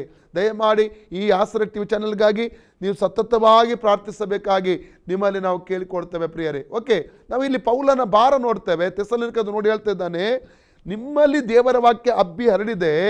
ಈಗೇನಾಗಬೇಕು? ಎಲ್ಲೆಲ್ಲಿಯೂ ಹಬ್ಬಿ ಹರಡಬೇಕು, ಎಲ್ಲ ಕಡೆ ಹಬ್ಬಿ ಹರಡಬೇಕು. ತನ್ನ ಭಾರವನ್ನು, ಹೃದಯದ ಭಾರವನ್ನು ಇಲ್ಲಿ ಪೌಲನು ಥೆಸಲೋನಿಕ ಸಭೆಯೊಂದಿಗೆ ಹಂಚುವಂಥದ್ದನ್ನು ಕಾಣ್ತೇವೆ. ಮುಂದೆ ಓದಿ. ಕರ್ತನ ವಾಕ್ಯವು ನಿಮ್ಮಲ್ಲಿ ಹಬ್ಬಿದ ಪ್ರಕಾರ ಎಲ್ಲೆಲ್ಲಿಯೂ ಬೇಗನೆ ಹಬ್ಬಿ ಪ್ರಖ್ಯಾತಿ ಹೊಂದುವ ಹಾಗೆಯೂ ದೇವರು ನಮ್ಮನ್ನು ಮೂರ್ಖರಾದ ದುಷ್ಟ ಜನರ ಕೈಯಿಂದ ದುಷ್ಟ ಜನರ ಕೈಯಿಂದ ತಪ್ಪಿಸುವ ಹಾಗೆ ಪ್ರಾರ್ಥಿಸಿ. ಒಂದು ಸ್ವಾರ್ಥ ಎಲ್ಲೆಲ್ಲಿ ಹರಡುವುದಕ್ಕಾಗಿ ಪ್ರಾರ್ಥಿಸಿ. ಎರಡನೇದಾಗಿ ಮೂರ್ಖ ಜನರ ಕೈಯಿಂದ ದೇವರು ನನ್ನನ್ನು ದುಷ್ಟ ಜನರ ಕೈಯಿಂದ ತಪ್ಪಿಸುವುದಕ್ಕಾಗಿ ಕೂಡ ನೀವು ಪ್ರಾರ್ಥಿಸಿ. ಯಾಕಂದರೆ ದುಷ್ಟ ವ್ಯಕ್ತಿಗಳನ್ನು ಸಹಿತ ನೆಬ್ಬಿಸ್ತಾನೆ ಸುವಾರ್ಥ ಸೇವೆಗೆ ಎದುರಾಗಿ. ಅದಕ್ಕಾಗಿ ಅವರ ಕೈಯಿಂದ ತಪ್ಪಿಸುವುದಕ್ಕಾಗಿ ಕೂಡ ಪ್ರಾರ್ಥಿಸಿ ಎಂಬುದ ಥೆಸಲೋನಿಕ ಸಭೆಯವರು ನೋಡಿಕೊಂಡು ಪೌಲನು ಕೇಳ್ತಾ ಇದ್ದಾನೆ. ಓಕೆ, ಮುಂದೆ ಓದಿ. ಎಲ್ಲರಲ್ಲಿ ಕ್ರಿಸ್ತ ನಂಬಿಕೆ ಇಲ್ಲವಲ್ಲ, ಎಲ್ಲರಲ್ಲಿ ಕ್ರಿಸ್ತ ನಂಬಿಕೆ ಇಲ್ಲವಲ್ಲ, ಆದರೆ ಕರ್ತನು ನಂಬಿಗಸ್ತನು. ಆತನು ನಿಮ್ಮನ್ನು ದೃಢಪಡಿಸಿ ನೀವು ಕೆಡುಕನ ಕೈಗೆ ಸಿಕ್ಕದಂತೆ ಕಾಪಾಡುವನು. ನಾವು ಆಜ್ಞಾಪಿಸಿದ ಪ್ರಕಾರ ನೀವು ಮಾಡುತ್ತೀರೆಂತಲೂ ಮುಂದೆಯೂ ಮಾಡುವಿರೆಂತಲೂ ನಿಮ್ಮ ವಿಷಯದಲ್ಲಿ ಕರ್ತನ ಮೂಲಕವಾಗಿ ನಮಗೆ ಭರವಸೆ ಉಂಟು. ದೇವರ ಪ್ರೀತಿಯಲ್ಲಿಯೂ ಕ್ರಿಸ್ತನ ತಾಳ್ಮೆಯಲ್ಲಿಯೂ ಸೇರುವಂತೆ ಕರ್ತನೇ ನಿಮ್ಮನ್ನು ನಡೆಸಲಿ. ಅಲ್ಲ, ಎಂತ ಸುಂದರವಾದ ಈ ಒಂದು ಎನ್ಕರೇಜ್ಮೆಂಟ್ ವರ್ಡ್ಸ್, ಈ ಪ್ರೋತ್ಸಾಹದಾಯಕವಾದ ಮಾತುಗಳನ್ನು ಇಲ್ಲಿ ನಾವು ಕಾಣ್ತಾ ಇದ್ದೇವೆ. ಇನ್ನೊಂದು ವಾಕ್ಯ ಓದುವ, ಕೊಲೊಸ್ಸೆ 4:2-3-4 ವಾಕ್ಯ. ಕೊಲೊಸ್ಸೆ ಚಾಪ್ಟರ್ 4:2-3-4 ವರ್ಡ್ಸ್. ಪ್ರಾರ್ಥನೆಯನ್ನು ತಪ್ಪದೆ ಮಾಡುವವರಾಗಿ ಅದರಲ್ಲಿ ಎಚ್ಚರಿಕೆವಾಗಿದ್ದು ದೇವರಿಗೆ ಕೃತಜ್ಞತಾ ಸ್ತುತಿ ಮಾಡಿರಿ. ಇದಲ್ಲದೆ ನಮಗೋಸ್ಕರವೂ ಪ್ರಾರ್ಥನೆ ಮಾಡಿ. ಕ್ರಿಸ್ತನ ವಿಷಯದಲ್ಲಿ ದೇವರು ತಿಳಿಯಪಡಿಸಿದ ಸತ್ಯಾರ್ಥವನ್ನು ಪ್ರಸಂಗಿಸುವುದಕ್ಕೆ ಆತನು ಅನುಕೂಲವಾದ ಸಂದರ್ಭವನ್ನು ನಮಗೆ ದಯಪಾಲಿಸಿ ನಾನು ಅದನ್ನು ಹೇಳಬೇಕಾದ ರೀತಿಯಲ್ಲಿ ತಿಳಿಸುವಂತೆ ಅನುಗ್ರಹ ಮಾಡಬೇಕೆಂದು ಬೇಡಿಕೊಳ್ಳಿರಿ. ಎಂತ ಪ್ರಾರ್ಥನೆ ನೋಡಿ ಪ್ರಿಯರೇ. ಎಫೆಸ ಸಭೆ ಹತ್ರ ಪ್ರಾರ್ಥನೆ ಕೇಳಿದ, ಇಲ್ಲಿ ಕೊಲೊಸ್ಸೆ ಸಭೆ ಹತ್ರ ಪ್ರಾರ್ಥನೆ ಕೇಳ್ತಾ ಇದ್ದಾನೆ, ಅಲ್ಲಿ ಥೆಸಲೋನಿಕ ಸಭೆ ಹತ್ರ ಪ್ರಾರ್ಥನೆ ಕೇಳ್ತಾ ಇದ್ದಾನೆ. ಒಂದೇ ಒಂದು ಆಸೆ, ಎಲ್ಲ ಕಡೆ ಸುವಾರ್ಥ ಸೇವೆ ಹಬ್ಬಿ ಹರಡಬೇಕು, ಎಲ್ಲ ಜನ ರಕ್ಷಣೆ ಹೊಂದಿಕೊಳ್ಳಬೇಕು, ಎಲ್ಲ ಜನ ಸತ್ಯದ ಪರಿಜ್ಞಾನಕ್ಕೆ ಬರಬೇಕು, ಎಲ್ಲ ಜನ ಪರಲೋಕ ರಾಜ್ಯಕ್ಕೆ ಸೇರಬೇಕು. ಇದು ಪೌಲನ ಒಂದು ಹೃದಯದ ಬಯಕೆ ಆಗಿತ್ತು ಪ್ರಿಯರೇ. ಆತ್ಮಭಾರವನ್ನು ಅಲ್ಲಿ ಕಾಣ್ತಾ ಇದ್ದೇವೆ. ಆತ್ಮಭಾರ, ಇವು ನಮ್ಮ ಒಳಗಡೆ ಒಂದು ಆತ್ಮಭಾರ ಬೇಕು. ಒಂದು ಸಭೆ ಒಂದು ಕಡೆ ನೋಡಿ, ಸಾರ್ದಿ ಸಭೆಗೆ ಸಂಬಂಧ ಕರ್ತನ ಏನು ಹೇಳಿದ, ಪ್ರಕಟಣೆ 3:1 ಜೀವಿಸುವವನೆಂದು ನಿನಗೆ ಹೆಸರಿದ್ದರೂ ನೀನು ಸತ್ತವನಾಗಿದ್ದಿ ಎಂಬುದಾಗಿ. ಅಂದರೆ ಒಂದು ಸಭೆ ಆಕ್ಟಿವ್ ಆಗಿರಬೇಕಾದ್ರೆ ಮೊದಲು ಆ ಸಭೆಯಲ್ಲಿ ಪ್ರಾರ್ಥನೆ ಇರಬೇಕು, ಎರಡನೇದಾಗಿ ಸುವಾರ್ಥ ಸೇವೆ ಇರಬೇಕು. ಸುವಾರ್ಥ ಸೇವೆಯನ್ನು ಮಾಡುವಂಥ ಒಂದು ಸಭೆಯಾಗಿ ನಮ್ಮ ಸಭೆ ಮಾರ್ಪಡಿಸಿ ಎಂಬುದ ಕರ್ತನ ಬಳಿ ಪ್ರಾರ್ಥನೆ ಮಾಡಿರಿ ಪ್ರಿಯರೇ. ಹಲ್ಲೆಲೂಯಾ.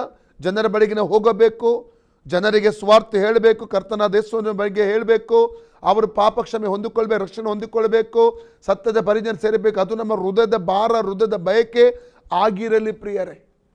ಹಲ್ಲೆಲೂಯಾ. ಪೌಲನು ಒಬ್ಬ ಶ್ರೇಷ್ಠ ಸುವಾರ್ಥಿಕನಾಗಿದ್ದನು.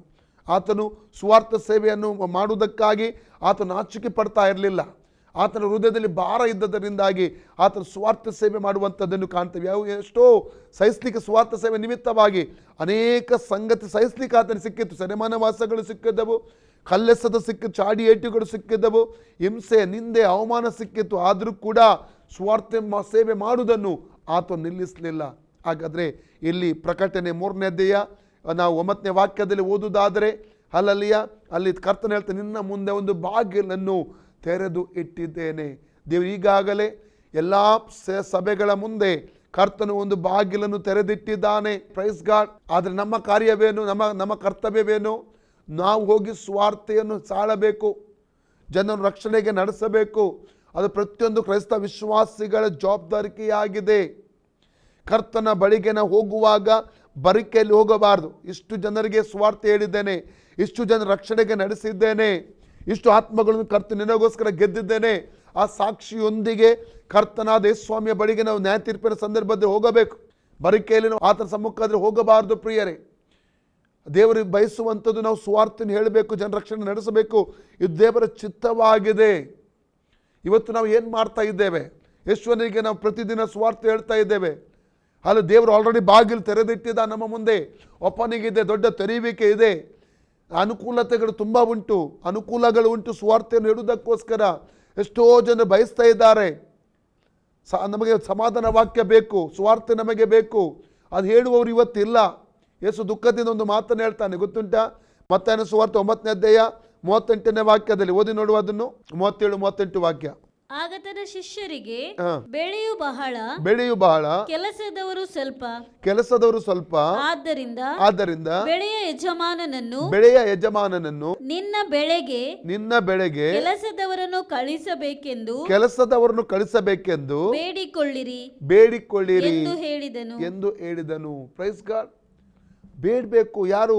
ತುಂಬ ದೊಡ್ಡ ಒಂದು ಇದಿದೆ, ಬೆಳೆ ಇದೆ, ಕೊಯ್ಲು ಇದೆ. ಅದ ಕೊಯ್ಲನ್ನು ಕೊಯ್ಲಿಕ್ಕೆ ಕೊಯ್ಲುಗಾರರು ಇಲ್ಲ ಅಂತ ಕರ್ತನು ಹೇಳ್ತಾ ಇದ್ದಾನೆ.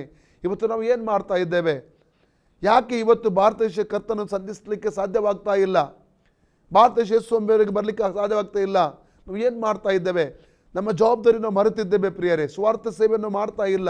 ದೇವರು ಮಾರ್ಗ ತೆರೆದಿಟ್ಟಿದ್ದಾನೆ, ಬಾಗಿಲು ಆಲ್ರೆಡಿ ತೆರೆದಿದ್ದಾನೆ. ನಮ್ಮ ಅನುಕೂಲಗಳು ಉಂಟು ಸ್ವಾರ್ಥ ಹೇಳುವುದಕ್ಕೋಸ್ಕರವಾಗಿ. ಅದು ನಾವು ಸ್ವಾರ್ಥ ಹೇಳ್ತಾ ಇಲ್ಲ. ಅನೇಕರಿಗೆ ನಾಚಿಕೆ, ಅನೇಕರಿಗೆ ಭಯ, ಅನೇಕರು ಸುರಕ್ಷಿತ ವಲಯದಲ್ಲಿ ಆರಾಮವಾಗಿದ್ದಾರೆ, ಕಂಫರ್ಟ್ ಝೋನಲ್ಲಿ ಆರಾಮವಾಗಿದ್ದಾರೆ. ಇವತ್ತು ನಾವು ಅಲ್ಲಲ್ಲಿಯ ಒಂದು ತೀರ್ಮಾನ ತಗೋಬೇಕು. ದೇವರು ನಮ್ಮ ಮುಂದೆ ಸ್ವಾರ್ಥ ಬಾಗಿಲನ್ನು ತೆರೆದಿದ್ದಾನೆ. ಒಂದು ದಿವಸದಲ್ಲಿ ಒಬ್ಬನಿಗೋ ಇಬ್ಬರಿಗೋ ಸ್ವಾರ್ಥ ನಾನು ಹೇಳುತ್ತೇನೆ, ಕ್ರಿಸ್ತನ ಬಗ್ಗೆ ನಾನು ಹೇಳುತ್ತೇನೆ, ಕ್ರಿಸ್ತನ ಬಳಿಗೆ ನಡೆಸುತ್ತೇನೆ. ಆ ತೀರ್ಮಾನದೊಂದಿಗೆ ಇವತ್ತು ನಾವು ಮಲಗಲಿಕ್ಕೆ ಹೋಗಬೇಕು ಪ್ರಿಯರೇ. ಅಲ್ಲ, ಓಕೆ, ನಾವು ಪ್ರಕಟಣೆ 3:9 ವಾಕ್ಯಕ್ಕೆ ಬರುವ. ನಿನ್ನ ಮುಂದೆ ಬಾಗಿಲನ್ನು ತೆರೆದಿಟ್ಟಿದ್ದೇನೆ, ಯಾರು ಅದನ್ನು ಮುಚ್ಚಲಾರರು. ಅಲ್ಲಲ್ಲಿಯ ಕಾನೂನು ಮುಚ್ಚಲಿಕ್ಕೆ ಆಗಲ್ಲ, ಯಾವ ದೇಶದ ಕಾನೂನು ಮುಚ್ಚಲಿಕ್ಕೆ ಆಗಲ್ಲ ಸ್ವಾರ್ಥ ಬಾಗಿಲನ್ನು. ಯೇಸೊಂದು ಮಾತನಾಡಿದ್ದೇನೆ, ಗೊತ್ತುಂಟಲ್ಲ? ಮತ್ತು 28:18-20 ವಾಕ್ಯ ಓದುವ. ನಾವು 16ರಿಂದಲೇ ಓದಿ. ಯೇಸು ಸ್ವರ್ಗವನ್ನು ಆಗುವುದಕ್ಕಿಂತ ಮುಂಚಿತವಾದ ಆ ಕಾರ್ಯಗಳು. ಮತ್ತಾಯ 28:16-20 ವಾಕ್ಯ ಓದಿ. ಬಳಿಕ 11 ಮಂದಿ ಶಿಷ್ಯರು ಗಲಿಲಯಕ್ಕೆ ಹೋಗಿ ಯೇಸು ತಮಗೆ ಗೊತ್ತು ಮಾಡಿದ್ದ ಬೆಟ್ಟಕ್ಕೆ ಸೇರಿದರು. ಅಲ್ಲಿ ಆತನನ್ನು ಕಂಡು ಆತನಿಗೆ ಅಡ್ಡ ಬಿದ್ದರು. ಆದರೆ ಕೆಲವರು ಸಂದೇಹ ಪಟ್ಟರು. ಆಗ ಯೇಸು ಹತ್ತಿರಕ್ಕೆ ಬಂದು, ಪರಲೋಕದಲ್ಲಿಯೂ ಭೂಲೋಕದಲ್ಲಿಯೂ ಎಲ್ಲಾ ಅಧಿಕಾರವು ನನಗೆ ಕೊಡಲ್ಪಟ್ಟಿದೆ. ಆದ್ದರಿಂದ ನೀವು ಹೊರಟು ಹೋಗಿ ಎಲ್ಲಾ ದೇಶಗಳ ಜನರನ್ನು ಶಿಷ್ಯರನ್ನಾಗಿ ಮಾಡಿರಿ. ಅವರಿಗೆ ತಂದೆಯ, ಮಗನ, ಪವಿತ್ರಾತ್ಮನ ಹೆಸರಿನಲ್ಲಿ ದೀಕ್ಷಾಸ್ನಾನ ಮಾಡಿಸಿ, ನಾನು ನಿಮಗೆ ಆಜ್ಞಾಪಿಸಿದನೆಲ್ಲ ಕಾಪಾಡಿಕೊಳ್ಳುವುದಕ್ಕೆ ಅವರಿಗೆ ಉಪದೇಶ ಮಾಡಿರಿ. ನೋಡಿರಿ, ನಾನು ಯುಗದ ಸಮಾಪ್ತಿಯವರೆಗೂ ಎಲ್ಲಾ ದಿವಸ ನಿಮ್ಮ ಸಂಗಡ ಇರುತ್ತೇನೆ ಎಂದು ಹೇಳಿದನು. 18 ವಾಕ್ಯ ಹೇಳ್ತದೆ, ಭೂಲೋಕದಲ್ಲಿಯೂ ಪರಲೋಕದಲ್ಲಿಯೂ ಸಕಲ ಅಧಿಕಾರವು ನನಗೆ ಕೊಡಲ್ಪಟ್ಟಿದೆ. 19 ವಾಕ್ಯ ಹೇಳ್ತದೆ, ಇಡೀ ಲೋಕಕ್ಕೆ ಹೋಗಿ ಏನು ಹೇಳಬೇಕಂತೆ? ಸ್ವಾರ್ಥ ಸಾರಿ ಜನರನ್ನು ಕ್ರಿಸ್ತನ ಶಿಷ್ಯರನ್ನಾಗಿ ಮಾಡಿ, ತಂದೆ, ಮಗ, ಪವಿತ್ರಾತ್ಮ ಹೆಸರಲ್ಲಿ ಅವರಿಗೆ ದೀಕ್ಷಾಸ್ನಾನ ಕೊಟ್ಟು ಕ್ರಿಸ್ತನ ಶಿಷ್ಯರನ್ನಾಗಿ ಮಾಡಬೇಕು. ಮತ್ತು ಯೇಸುಸ್ವಾಮಿ ಹೇಳಿಕೊಟ್ಟದನ್ನು ಕಲಿಸಿ ಕಾಪಾಡಿಕೊಳ್ಳೋದಕ್ಕೆ ಅವ್ರಿಗೆ ಕಲಿಸಬೇಕು. 20ನೇ ವಾಕ್ಯ ಹೇಳ್ತದೆ, ಯುಗದ ಸಮಾಪ್ತಿಯವರೆಗೆ ನಾನು ನಿಮ್ಮೊಂದಿಗೆ ಇದ್ದೇನೆಂಬುದಾಗಿ ಯೇಸು ಅಲ್ಲಿ ಹೇಳುವಂತ ನೋಡ್ತೇವೆ. ಯೇಸು ಸ್ವಾರ್ಥ ಬಾಗಿಲು ತೆರೆದ್ರೆ ಯಾರಾದರೂ ಮುಚ್ಚಲಿಕ್ಕೆ ಆಗಲ್ಲ. ಆವಾಗಲೇ ಹೇಳಿದಂತೆ ಪೌಲ ಸೀಲರನ್ನು ಸೆರೆಮನೆಗೆ ಹಾಕಿದರು. ಸೆರೆಮನೆಯ ಅಧಿಕಾರಿಯ ರಕ್ಷಣೆ ಹೊಂದಿಬಿಟ್ಟ, ಕುಟುಂಬವಾಗಿ ಅದು ಕೂಡ. ಅಲ್ಲಿ ಕೈದಿಗಳು ರಕ್ಷಣೆ ಹೊಂದಿದ್ರು ಎಂಬುದಾಗಿ ಅಲ್ಲಿ ಕಾಣ್ತೇವೆ. ಹಾಗಾದರೆ ಯೇಸು ಸ್ವಾಮಿ ಒಂದು ಬಾಗಿಲು ತೆರೆದಿದ್ದಾದರೆ ಅದನ್ನು ಯಾವ ವ್ಯಕ್ತಿಯಿಂದ, ಯಾವ ಶಕ್ತಿಯಿಂದ ಅದನ್ನು ಮುಚ್ಚುವುದಕ್ಕೆ ಸಾಧ್ಯವಿಲ್ಲ ಎಂದು ಹೇಳುವುದಕ್ಕೆ ನಾನು ಇಷ್ಟಪಡ್ತೇನೆ ಪ್ರಿಯರೇ. ಅಲ್ಲಲ್ಲೂಯ್ಯ. ಹಾಗೆ ಮುಚ್ಚುವುದಕ್ಕೆ ಪ್ರಯತ್ನ ಸೈತಾನ ಅನೇಕ ಮಾಡಬಹುದು, ಆದರೆ ದೇವರಿಗೆ ವಿರೋಧವಾಗಿ ಆತನು ಯುದ್ಧ ಮಾಡಿ ಜಯಿಸುವುದಕ್ಕೆ ಸೈತಾನನಿಗೆ ಸಾಧ್ಯವಿಲ್ಲ ಪ್ರಿಯರೇ. ದೇವರು ತೆರೆದನ್ನು ಯಾರು ಕೂಡ ಮುಚ್ಚಲಿಕ್ಕೆ ಸಾಧ್ಯವಿಲ್ಲ. ನಾವು ನೋಡ್ತೇವೆ, ಬೈಬಲ್ ಹೊರಗಡೆ ಬರಬಾರದೆಂಬುದಾಗಿ ಚರಿತ್ರೆಯಲ್ಲಿ ಏನು ಮಾಡಿದರು? ಅನೇಕ ವಿಧವಾದ ಬೈಬಲ್ಗಳನ್ನು ಸಾವಿರಗಳ ಗಟ್ಟಲೆಗಾಗಿ ಅವರೇನು ಮಾಡಿದರು? ಬೆಂಕಿ ಹಾಕಿ ನಾಶ ಮಾಡಲಿಕ್ಕೆ ನೋಡಿದರು. ನಿಮಗೆ ಇವರು ಗೊತ್ತಿರಬೇಕು, ಗುಜರಾತಿ ಫಿಲ್ಮ್ ಆ್ಯಕ್ಟರ್ ಮನೋಜ್ ಕುಮಾರ್ ಎಂಬುದಾಗಿ. ಅವರ ವೈಫ್ ಒಂದು ಮುಸ್ಲಿಂ ಆಗಿದ್ದರು, ಇವರು ಬ್ರಾಹ್ಮಣ ಆಗಿದ್ದರು. ಮನೋಜ್ ಕುಮಾರ್ ಅವರು ಗುಜರಾತಿ ಫಿಲ್ಮ್ ಆ್ಯಕ್ಟರ್ ಆಗಿದ್ದರು. ಅವರು ಭಯಂಕರ ಕ್ರಿಸ್ತ ವಿರೋಧಿ ಆಗಿದ್ದರು. ಬೈಬಲ್ಗಳನ್ನು ಒಂದು ಸಲ ಅಮೆರಿಕದಿಂದ 1 ಲಕ್ಷ ಬೈಬಲ್ ಅಲ್ಲಿ ಗುಜರಾತ್ ಡಾಕಲ್ಲಿ ಹಡಗಲ್ಲಿ ಬಂದಿದೆ ಅಂತ ಕೇಳಿದಾಗ ಅವೆಲ್ಲ ಹಣ ಕೊಟ್ಟು ಖರೀದಿ ಮಾಡಿ ಅದನ್ನೆಲ್ಲ ಬೆಂಕಿ ಹಾಕಿ ಸುಟ್ಟು ಬಿಟ್ಟಂಥ ವ್ಯಕ್ತಿಯವರು. ಇವರಿಗೆ ಮಕ್ಕಳಿರಲಿಲ್ಲ ಎಷ್ಟೋ ವರ್ಷಗಳವರೆಗೆ. ಇವರ ಹೆಂಡತಿ ಮುಸ್ಲಿಂ ಆಗಿದ್ದರು, ಮಕ್ಕಳಿರಲಿಲ್ಲ. ಇವರ ಹೆಂಡತಿಯ ಅಕ್ಕ ಬಾರಿನಲ್ಲಿದ್ದಾರೆ, ಪಾಸ್ಟರ್ ಸೆಡ್ರಿಕ್ ಅವರ ಮಿಸ್ಸೆಸ್. ಹಾಗೆ ಇವರು ಮಕ್ಕಳಿಲ್ಲದ ಕಾರಣ ಕುಡಿಯಲಿಕ್ಕೆ ಸ್ಟಾರ್ಟ್ ಮಾಡಿದ, ಬಿಸ್ನೆಸ್ ಎಲ್ಲ ನಾಶ ಆಯಿತು. ಕುಡಿದು ಕುಡಿದು ಕುಡಿದು ಕುಡಿದು ಆರೋಗ್ಯವೆಲ್ಲ ಕೆಡಿಸಿಕೊಂಡ್ರು. ಕೊನೆಗೆ ಏನಾಯ್ತು ಅಂದರೆ ಇವರ ಹೆಂಡತಿ ಮನಸ್ತಾಪ ಆಗಿ ಬಿಟ್ಟು ಅವರು ತಮಿಳ್ನಾಡಿಗೆ ಹೋಗಿಬಿಟ್ರು. ತಮಿಳ್ನಾಡಲ್ಲಿ ಅವರ ಮನೆ ಆಗಿತ್ತು, ತಮಿಳ್ನಾಡಿಗೆ ಹೋಗಿಬಿಟ್ರು. ಕೊನೆಗೆ ಇವರ ಹೆಂಡತಿ ಕಮ್ಯುನಿಕೇಷನ್ ಇಲ್ಲ. ಇವರು ಕುಡಿತಾ ಕುಡಿತಾ ಎಲ್ಲ ಆಸ್ತಿ ಎಲ್ಲ ಹಾಳಾಯಿತು, ಹಣ ಎಲ್ಲ ಹಾಳಾಯಿತು, ನಷ್ಟವಾಯಿತು, ಆರೋಗ್ಯ ಕೆಟ್ಟು ಹೋಯಿತು. ಇವರು ಸಮಾಧಾನ ಕಳ್ಕೊಂಡು ಪುನಃ ಅವರು ಚೆನ್ನೈಯಲ್ಲಿ ಅವ್ರದ್ದೊಂದು ಬಂಗಲೆ ಇತ್ತು, ಚೆನ್ನೈಗೆ ಹೋದರು. ಚೆನ್ನೈಗೆ ಹೋದಂಥ ಒಂದು ಸಂದರ್ಭದಲ್ಲಿ ಅಲ್ಲಿ ಅವರು ಒಬ್ಬರೇ ಆಗಿ ಕುಡಿತಾ ಕುಡಿತಾ ದಿನಗಟ್ಟಲೆ ಖಾಲಿ ಗಂಟೆಗಟ್ಟಲೆ ಅವರು ಮದ್ಯಪಾನ ಮಾಡ್ತಾ ಇದ್ದರು. ಅಲ್ಲಿ ಅವರ ಮನೇಲಿ ಒಂದು ಪ್ರಾಯದ ಅಜ್ಜಿ ಇದ್ದರು. ಅವರು ಒಂದು ದಿವಸ ಏನು ಮಾಡಿದ್ರು, ಮನೋಜ್ ಅವರು ಒಂದು ತೀರ್ಮಾನ ಮಾಡಿದ್ರು, ನಾನು ಸುಸೈಡ್ ಮಾಡಿ ಆತ್ಮಹತ್ಯೆ ಮಾಡಿ ಸಾಯ್ತೇನೆ ಎಂಬುದಾಗಿ. ಅವರ ಊರಲ್ಲಿ ಒಂದು ಬೀಚ್ ಇದೆ, ಬೀಚ್ ಹತ್ತಿರ ಒಂದು ದೊಡ್ಡ ಬಂಡೆ ಇದೆ, ಅಲ್ಲಿಂದ ಅನೇಕರು ಹಾರಿ ಆತ್ಮಹತ್ಯೆ ಮಾಡಿಕೊಳ್ತಾರೆ. ಇವರು ಮಧ್ಯರಾತ್ರಿಯಲ್ಲಿ ವರೆಗೆ ಕುಡಿದು ಕುಡಿದು ಮಧ್ಯರಾತ್ರಿ ಹೊತ್ತಿಗೆ ಅವರು ಬೀಚಿಗೆ ಹೋದರು. ಆ ಬಂಡೆಯ ಮೇಲೆ ನಿಂತವರು ಹಾರಬೇಕಿತ್ತು, ಯಾವುದೊಂದು ಶಕ್ತಿ ಅವರು ಎಳಿತಾ ಇದೆ, ಹಾರಲಿಕ್ಕೆ ಬಿಡ್ತಾ ಇಲ್ಲ. ಕೊನೆಗೆ ಅವರ ಹಿಂದೂಗಳಿಂದ ಮನೋಜ್ ಅಂತ ಅವ್ರ ಮನೆಯಲ್ಲಿದ್ದ ಅಜ್ಜಿ ಕೂಗ್ತಾ ಇದ್ದಾರೆ. ಅವರಿಗೆ ಬೆಳಿಗ್ಗೆವರೆಗೆ ಪ್ರಯತ್ನ ಮಾಡಿದ್ರು, ಅವ್ರಿಗೆ ಆಗಲಿಲ್ಲ. ಪುನಃ ಮನೆಗೆ ಎಂದೂರಿಗೆ ಬಂದರು, ಇಂದಿನ ಬರೋ ಅಜ್ಜಿ ಕಾಣ್ತಾ ಇಲ್ಲ. ಮನೆಗೆ ಬರುವಾಗ ಅಜ್ಜಿ ಒಳ್ಳೆ ಮಲಗಿದ್ದಾರೆ. ಬೆಳಿಗ್ಗೆ ಕೇಳಿದಾಗ ಅಜ್ಜಿಗೆ ಯಾಕೆ ನಾನು ತಡೆದೆ ಅಂತೇಳಿ ಅಜ್ಜಿ ಹೇಳಿದ್ರು, ನಾನು ಎಲ್ಲಿ ಹೋಗಲಿಲ್ಲ, ಇಲ್ಲೇ ಮಲಗಿದ್ದೇನೆ ಅಂತ. ಅವ್ರಿಗೆ ಸಮಾಧಾನ ಇಲ್ಲ, ಎಷ್ಟೋ ತಿಂಗಳಾಯಿತು ನಿದ್ರೆ ಮಾಡಿ. ಕೊನೆಗೆ ಅವರ ಹೆಂಡತಿ ಅಕ್ಕನವರು ಬಾರಿನಲ್ಲಿದ್ದವರು ಅವರಿಗೆ ಒಂದು ಬೈಬಲ್ ಕೆಲವು ವರ್ಷಗಳಿಂದ ಕೊಟ್ಟಿದ್ದರು. ಅದನ್ನು ಇವರು ಕೋಪದಿಂದ ಬಿಸಾಡಿ ಬಿಟ್ಟಿದ್ರು. ಅವರು ಅದನ್ನು ಹುಡುಕಿದ್ರು, ಆ ಬಂಗಲೆಯಲ್ಲಿ ಹುಡುಕಿದ್ರು, ಎಲ್ಲ ಹಳೆಯ ಸಾಮಾನು ಇರೋ ಸ್ಥಳದಲ್ಲೆಲ್ಲ ಬೈಬಲ್ ಸಿಗ್ತದಂತ. ಎಲ್ಲೋ ಒಂದು ಕಡೆ ಮೂಲೆಯಲ್ಲಿ ಅದು ಬೈಬಲ್ ಸಿಕ್ಕಿತ್ತು. ತಗೊಂಡು ಬಂದರು, ಓದೋದಕ್ಕೆ ಪ್ರಾರಂಭ ಮಾಡಿದರು. 3 ರಾತ್ರಿ 3 ಹಗಲು ನಿದ್ರೆ ಮಾಡಲಿಲ್ಲ, ನೀರು ಕುಡಿಲಿಕ್ಕೆ ಹೋಗಲಿಲ್ಲ, ಊಟ ಮಾಡಲಿಕ್ಕೆ ಹೋಗಲಿಲ್ಲ. ಅವರು ಹಗಲು ರಾತ್ರಿ ಆ ಬೈಬಲನ್ನು ಓದಿದ್ರು ಪ್ರಿಯರೇ. ಆ ಓದಿದ ನಂತರ ಒಳ್ಳೆ ಎಷ್ಟು ತಿಂಗಳ ನಿದ್ರೆ ಇಲ್ಲದ ಅವರಿಗೆ ಅವತ್ತು ಒಳ್ಳೆ ನಿದ್ರೆ ಬಿತ್ತು. ಅದರಲ್ಲಿ ಒಂದು ಕನಸನ್ನು ಕಂಡರು, ಒಂದು ಆಲಯವನ್ನು ಕರ್ತನು ತೋರಿಸ್ತಾ ಇದ್ದಾನೆ, ಅಲ್ಲಿ ಚರ್ಚನ್ನು ತೋರಿಸ್ತಾ ಇದ್ದಾನೆ. ಮಗನೇ, ನೀನೊಂದು ಕೆಲಸ ಮಾಡು ಮನೋಜ್, ನಿನ್ನ ಕೈಲಿರೋ ಸತ್ಯ ಹಿಡ್ಕೊಂಡು ನಾನು ರೆಡಿಯಾಗಿ ಈ ಚರ್ಚಿಗೆ ಹೋಗಬೇಕು. ಎಲ್ಲಿ ಅಂತ ಗೊತ್ತು, ಚರ್ಚ್ ತೋರಿಸಿದ್ದಾರೆ ದೇವರು ಕನಸಲ್ಲಿ. ಮಾಡಿದ್ರು, ಬೇಗನೆ ರೆಡಿ ಆದರು ಅವರು. ಆ ಬೈಬಲ್ ಇಟ್ಕೊಂಡು ಅವ್ರು ಹೋದರು. ನಡೀತಾ ಹೋಗ್ತಾ ಇದ್ದಾರೆ, ಎಲ್ಲಿ ಹೋಗ್ತಾ ಅವರಿಗೂ ಗೊತ್ತಿಲ್ಲ, ಚರ್ಚ್ ಎಲ್ಲಿದೆ ಅವ್ರಿಗೂ ಗೊತ್ತಿಲ್ಲ. ಹೋಗ್ತಾ ಇರುವಾಗ ಸ್ವಲ್ಪ ತುಂಬ ದೂರ ಹೋದ ಮೇಲೆ ಅವರಿಗೆ ಕನಸಲ್ಲಿ ತೋರಿಸಿದ ಚರ್ಚ್ ಸಿಕ್ಕಿತ್ತು. ಅಲ್ಲಿ ದೊಡ್ಡ ಕೂಟ, ಸುವಾರ್ಥ ಕೂಟ ನಡೀತಿದೆ, ಸಾವಿರಾರು ಜನ ಇದ್ದಾರೆ. ಅವರು ಫಸ್ಟ್ ಟೈಮ್ ಅದು ಅನುಭವ ಅವರಿಗೆ. ಮೊದಲ ಸಲ ಚರ್ಚಿಗೆ ಅವರು ಹೋಗಲಿಲ್ಲ ಇಲ್ಲಿವರೆಗೆ. ಒಳಗಡೆ ಹೋದರು. ಒಳಗಡೆ ಹೋದಾಗ ತುಂಬ ಜನಸಂದಣಿ, ಎಲ್ಲ ನಿಂತುಕೊಂಡಿದ್ದಾರೆ. ಕೂತ್ಕೊಳ್ಳಿಕ್ಕೆ ಹೇಗೂ ಸ್ಥಳ ಇಲ್ಲ, ನಿಂತಿದ್ದಾರೆ ಚೇರಿಗೆ ಕೂತ್ಕೊಳ್ಳೋ ಜಾಗ ಇಲ್ಲದೆ. ಅವರು ಇಲ್ಲೇ ಅದು ಕೂತ್ಕೊಳ್ಳಿಕ್ಕೆ ಸ್ಥಳ ಸಿಗ್ತದಂತ ನೋಡಿದರು. ಕೊನೆಗೆ ಅವರು ಅಲ್ಲಿ ನಿಂತಿದ್ದಂಥ ಒಂದು ಸಂದರ್ಭದಲ್ಲಿ ಮುಂದುಗಡೆ 2 ಚೇರ್ ಖಾಲಿತ್ತು, ತಲೆ ಕಾಣ್ತಾ ಇಲ್ಲ. ಅವ್ರಿಗೆ ಆಶ್ಚರ್ಯ, ಇಷ್ಟು ಒಂದು ಚೇರ್ ಖಾಲಿ ಇತ್ತು. ಆಚೆ ಕಡಿತಲ್ಲೇ ಈಚೆ ಕಡಿತಲೆ ಏನೋ ಮಗು ಕೂತ್ಕೊಂಡಿದೆ ಅಂತ ಮೆಲ್ಲಗೆ ಮುಂದೆ ಹೋಗಿ ನೋಡಿ, ಇಲ್ಲ ಮಗು ಸಹ ಕೂತ್ಕೊಂಡಿಲ್ಲ. ಮೆಲ್ಲಗೆ ಹೋಗಿ ಆ ಚೇರಲ್ಲಿ ಕೂತ್ಕೊಂಡ್ರು. ಇಡೀ ವಾಕ್ಯ ಕೇಳುವಾಗ ಹೃದಯದಲ್ಲಿ ಟಚ್ ಆಯಿತು. ಆ ವಾಕ್ಯ ಹೇಳುವ ಸಂದರ್ಭದಲ್ಲಿ ಪಾಸ್ಟ್ನವರು ಇವರ ಸೈದಲ್ಲಿ ಒಂದು ಹೆಂಗಸು ಕೂತ್ಕೊಂಡು ಜೋರು ಮಗುನಿಗೆ ಆಡ್ತಾ ಇದ್ದಾರೆ.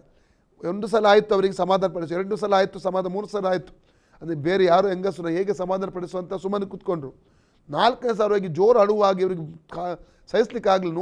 ನೋಡುವಾಗ ಎಷ್ಟೋ ಒಂದು ಸಮಯದಿಂದ, ಅಂದರೆ 3-4 ವರ್ಷಗಳಿಂದ ಇವರು ಬಿಟ್ಟು ಹೋದ ಇವರ ಹೆಂಡತಿಯೇ ಅಲ್ಲಿ ಕೂತ್ಕೊಂಡಿದ್ದಾರೆ. ಆಶ್ಚರ್ಯ, ಅಲ್ಲಿ ಅವರು ದೇವರ ಒಂದು ಮಾಡಿದರು.